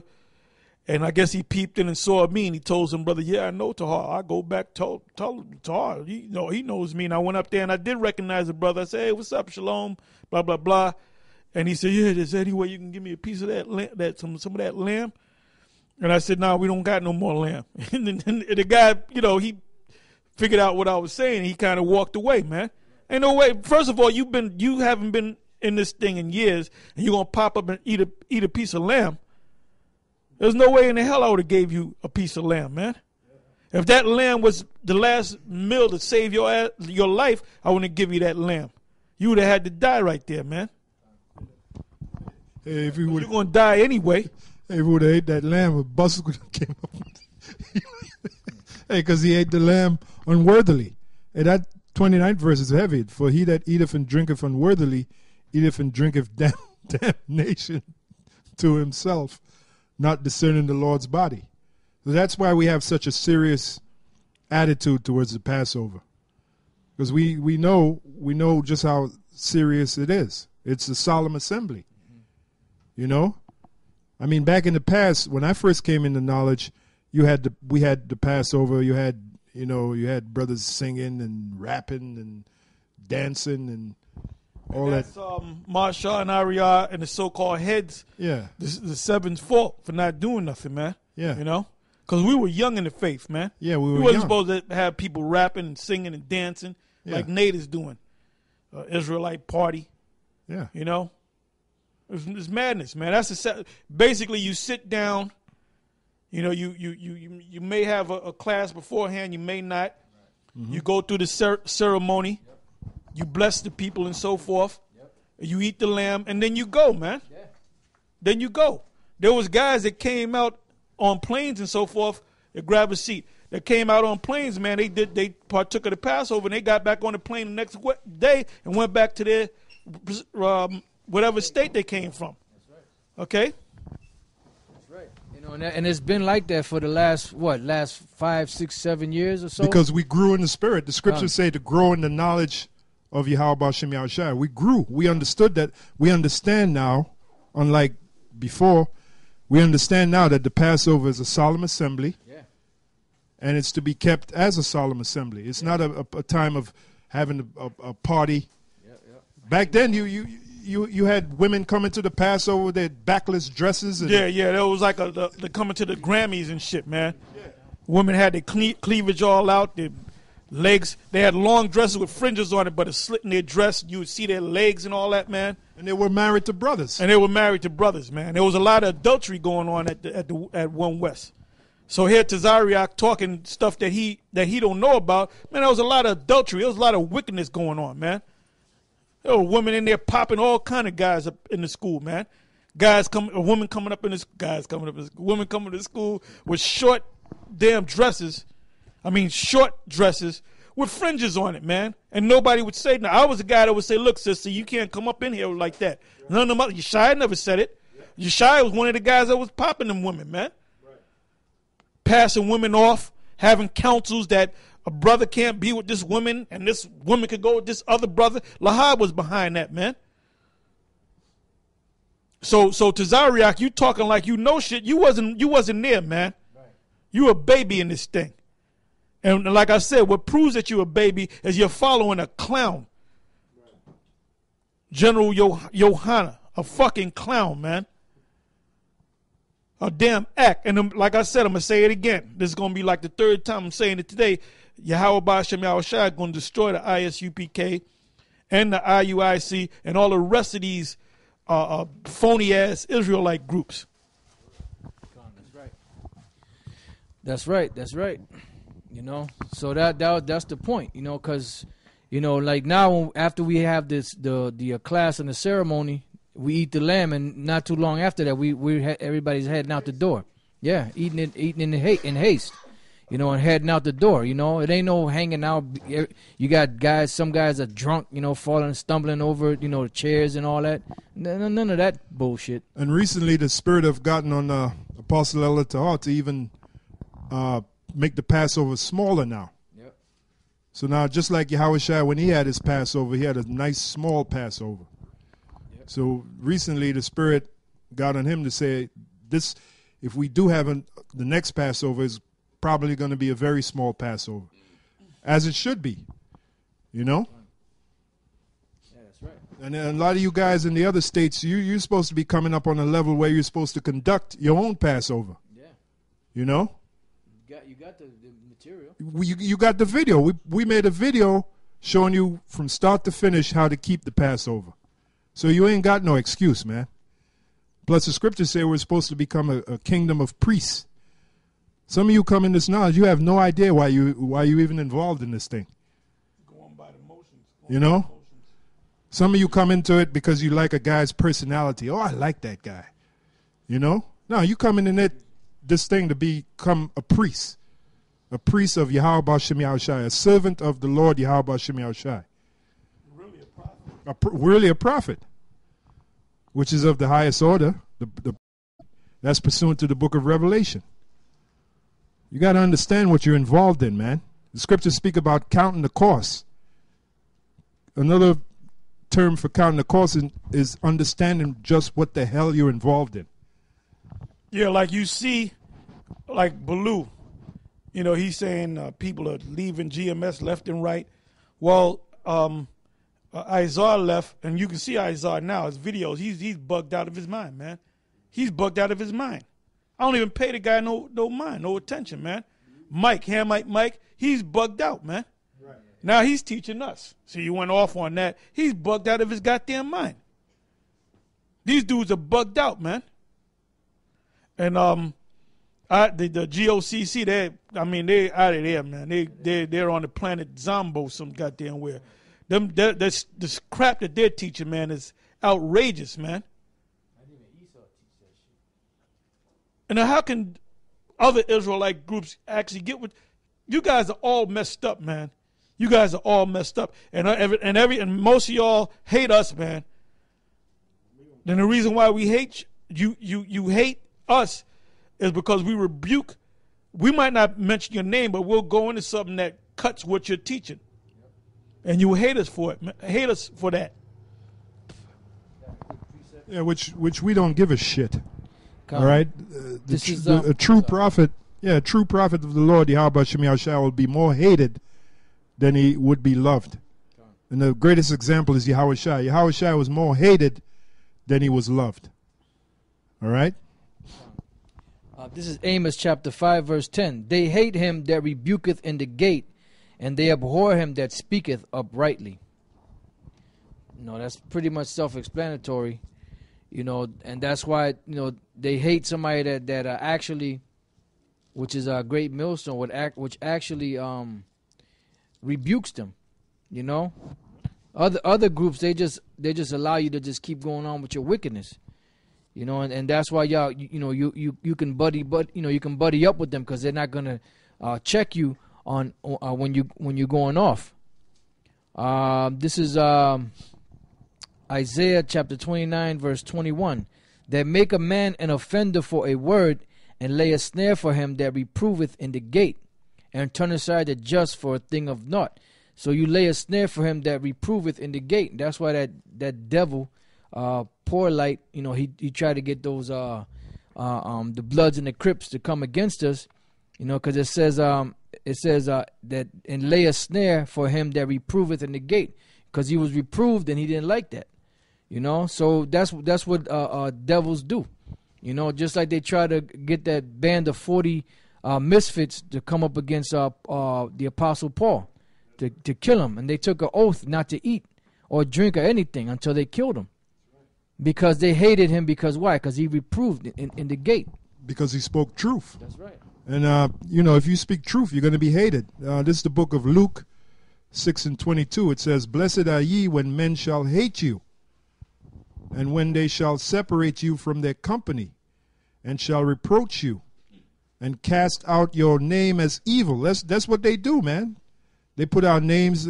They're so evil. They put our so-called government names out there. And tell me if that isn't wicked. And they cast our name as evil. They say that we're rapists. We rape little babies.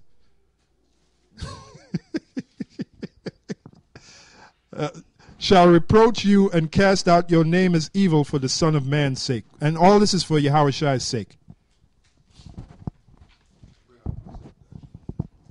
I had another quick precept.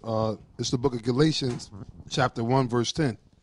It says, For do I not persuade men or the Most High? Or do I seek to please men? For if I yet please men, I should not be the servant of Yahushai. So that's what Paul said. We're not out here to please men. We're out here to please the Most High. Because Tazaria, you said, you made a response when that grimy street frog asked you about it, and we know you was talking about us. You said, who respects them? Nobody who respects them?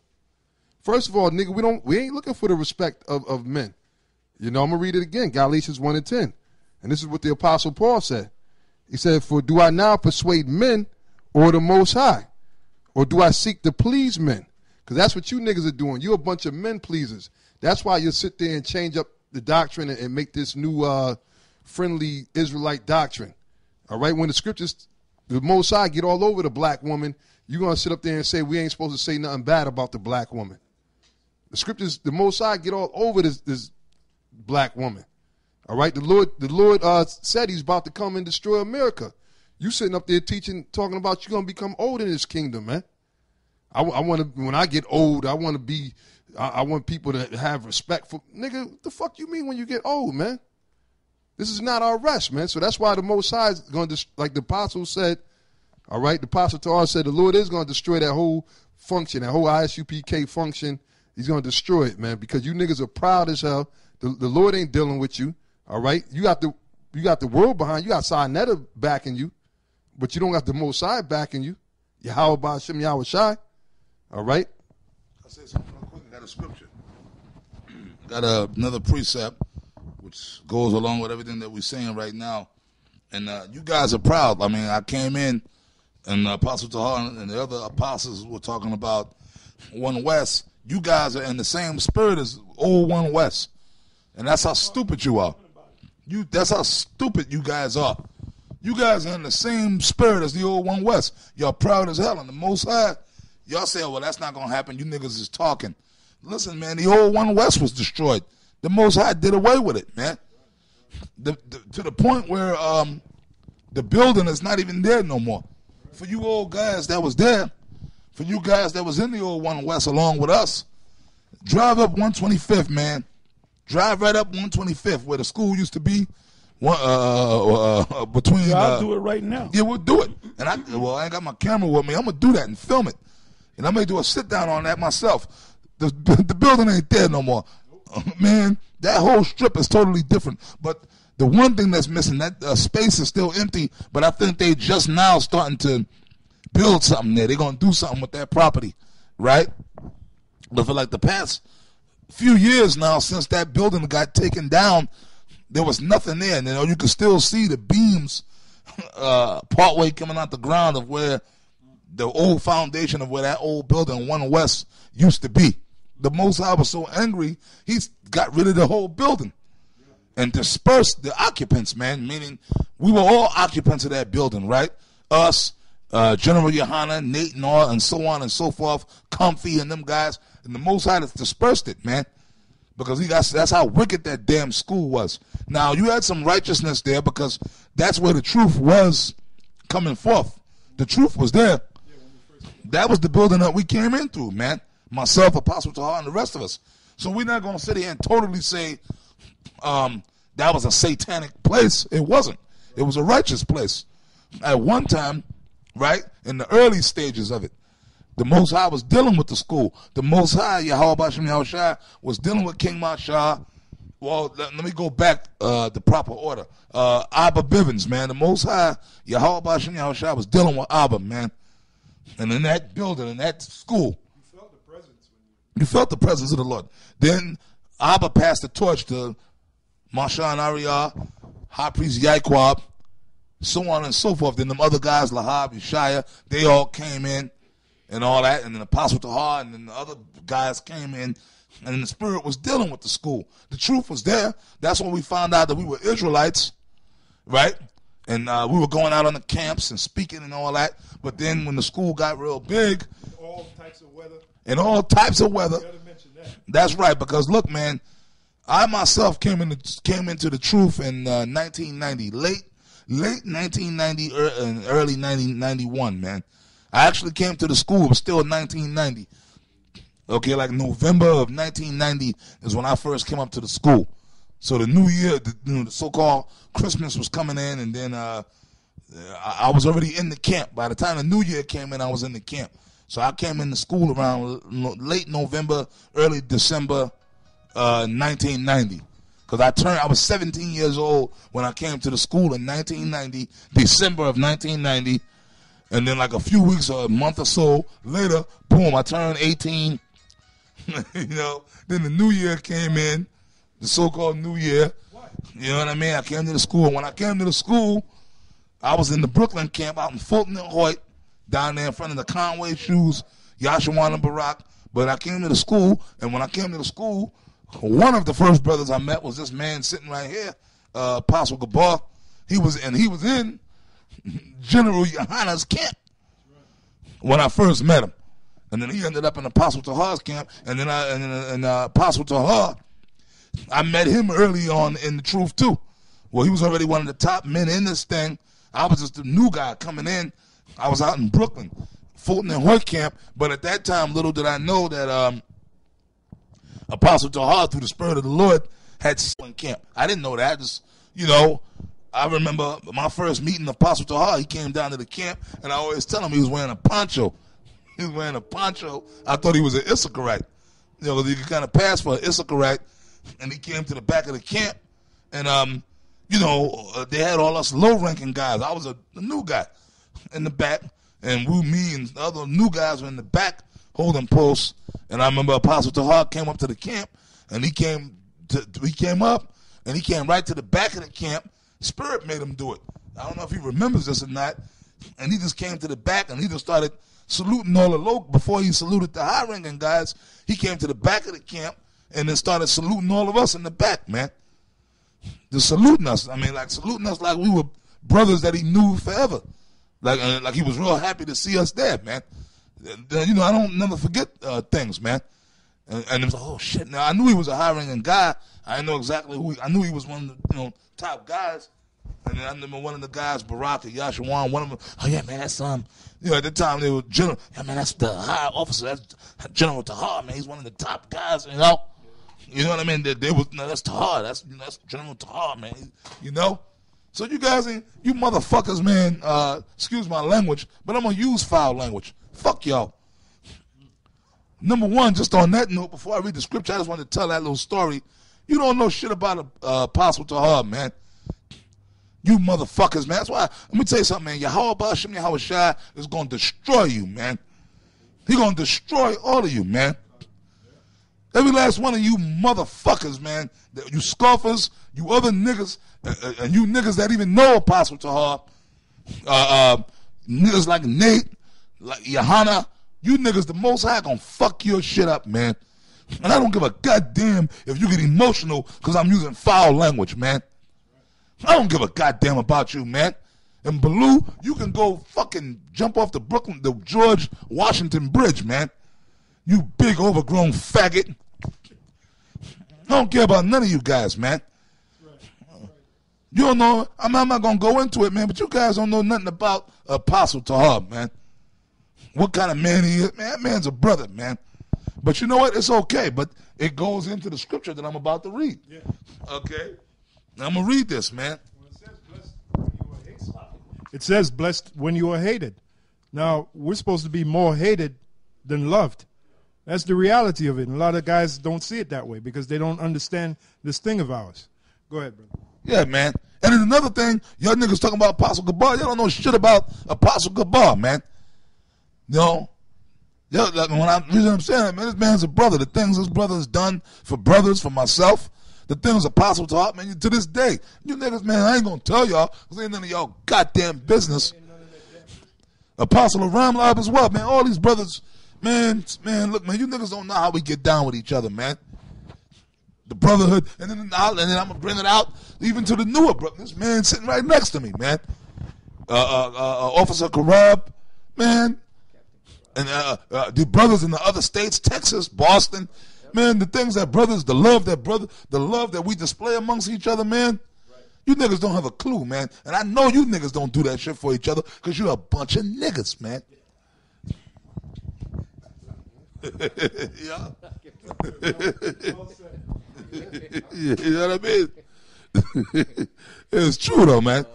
I'm gonna read this, man. This is the book of Luke 17:1. And it goes right into what we talking about, man. And this is Yahweh Shai talking. Then said he unto the disciples, it is impossible, but that offenses will come. But woe, and we know that woe means destruction. We learned that in 1 West, right? Woe means destruction. We were right. Ariel taught us that. So you illiterate monkeys, right? Y'all know what that means.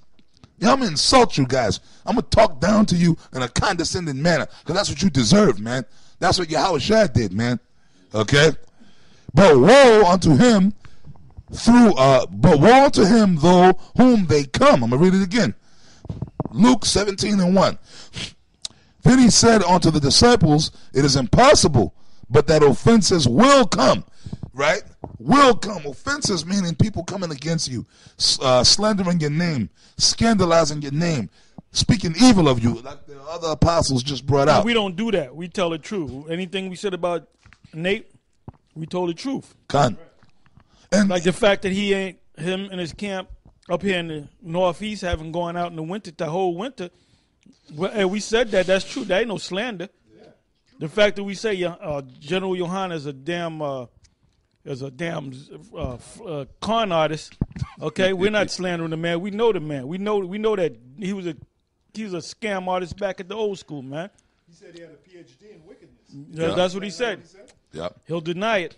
But anyway, when you finish that, we're gonna close out. Okay, I'm gonna read the first and the second verse. Yeah, go ahead. Go ahead. Okay. Woe to him, though or through whom they come. So all you scoffers and scorners, and all you other guys, Tazaria, Nate, Johanna, all you guys that are saying shit about us that ain't true, you guys gonna be destroyed, man. Yahweh Shai gonna destroy you. And the second verse is gonna sum it up. Luke 17:2.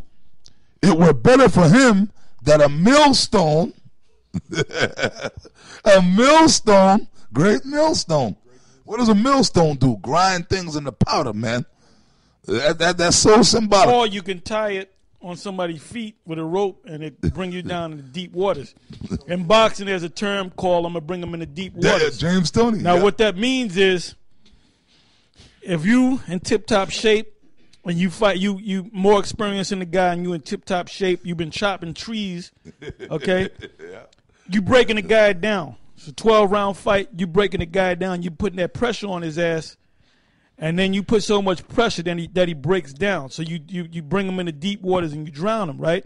Now, Triple G is known for that. The fight be looking even. Guys in the fight. Kovalev too. Them Russians, man. Them Russians are beating you niggas' asses, man. They coming over here and beating you down, man. The hell's wrong with you Jakes? You know? Because you Jakes don't work hard like them Russians, man. Them Russians made out of stone, man. Man, they'll throw punches and tell it, and you be in a fight for 3-4 rounds, and all of a sudden you break down, man, and that's your ass, man. That's called bringing somebody into deep waters, you know? Yep. A millstone. That's a millstone, man. When that millstone is tied around your damn feet and you cast into that, there ain't no way you can get out of there, man. You're just going to go to the bottom and you're going to drown, man. Hey, well, to Zariak, the millstone is tied around him. He better goddamn way, and he can't come in our camp, man. Nope, if we do let him in our camp, he'll be a water boy. That's right. He'll be good. He'll go get some water, boy. It. Okay, that's all he'll be. The only thing that nigga could do is go out on his own, denounce the great General Yohana, and go on your goddamn mode. And the Most High may have mercy on you, man, because you've been found wanting. That's right, undisciplined, which means undisciplined, Tazaria. Okay, hanged about his neck. Well, you got that shit around your neck right now, and about to be pushed off that cliff, spiritually, of course. And he cast into the sea, then that he should offend one of these little ones. That's you, my man. You offending us because you lying, man. You repeating the shit that General, you gurgitating the shit that General Yohana said, GMS, they believe in raping girls and popping white. And before that's got popping white women. First of all, man, I'm going to repeat what me and Apostle Tahar was talking about earlier, but we always say this. Who the fuck cares, man? Who you popping? It's just a woman, man.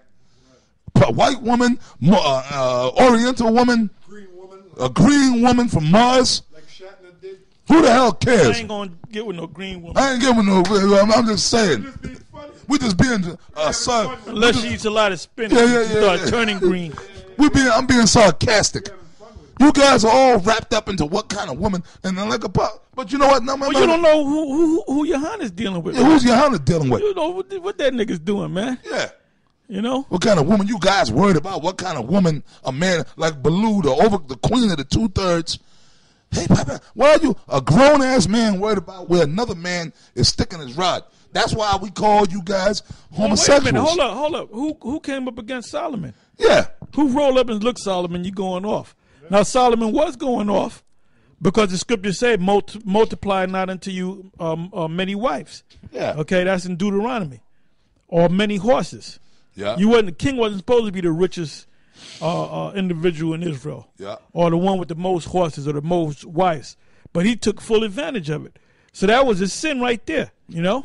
And the reason why the Most High jacked his ass up or came against him when he came back in the reincarnation, which, by the way, the GOCC, with all that madness that complete give me the name of that daggone video, man.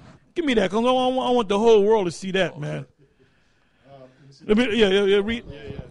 It says, can different Hebrew Israelite camps unite? And the answer is no. Before you watch that video. Watch that video, man, and you see the madness. And the madness, the madness is throughout the whole video, but the madness really kicks off at about, an hour and 47, 48 minutes in. Yeah. Complete madness, man. There's one that Ricard made about the portals, that the Rothschilds know which portal that Yahweh Shai is coming in. What the hell? And he's reading out of the Book of Enoch, which the Book of Enoch is something that Esau made up for you suckers to take in, man. You know. But anyway, we're gonna close up. All right, and we're gonna go downtown and we're gonna finish this thing, man. We're gonna get on these guys.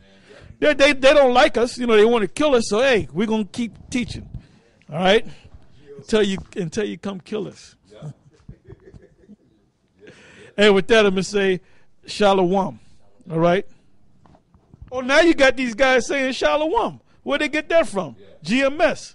Really, they got it from the young cats because we say Shalom, but sometimes we say Shalom. But when you go into the Hebrew or the so-called Hebrew, so you guys don't get offended. The Phoenician Hebrew.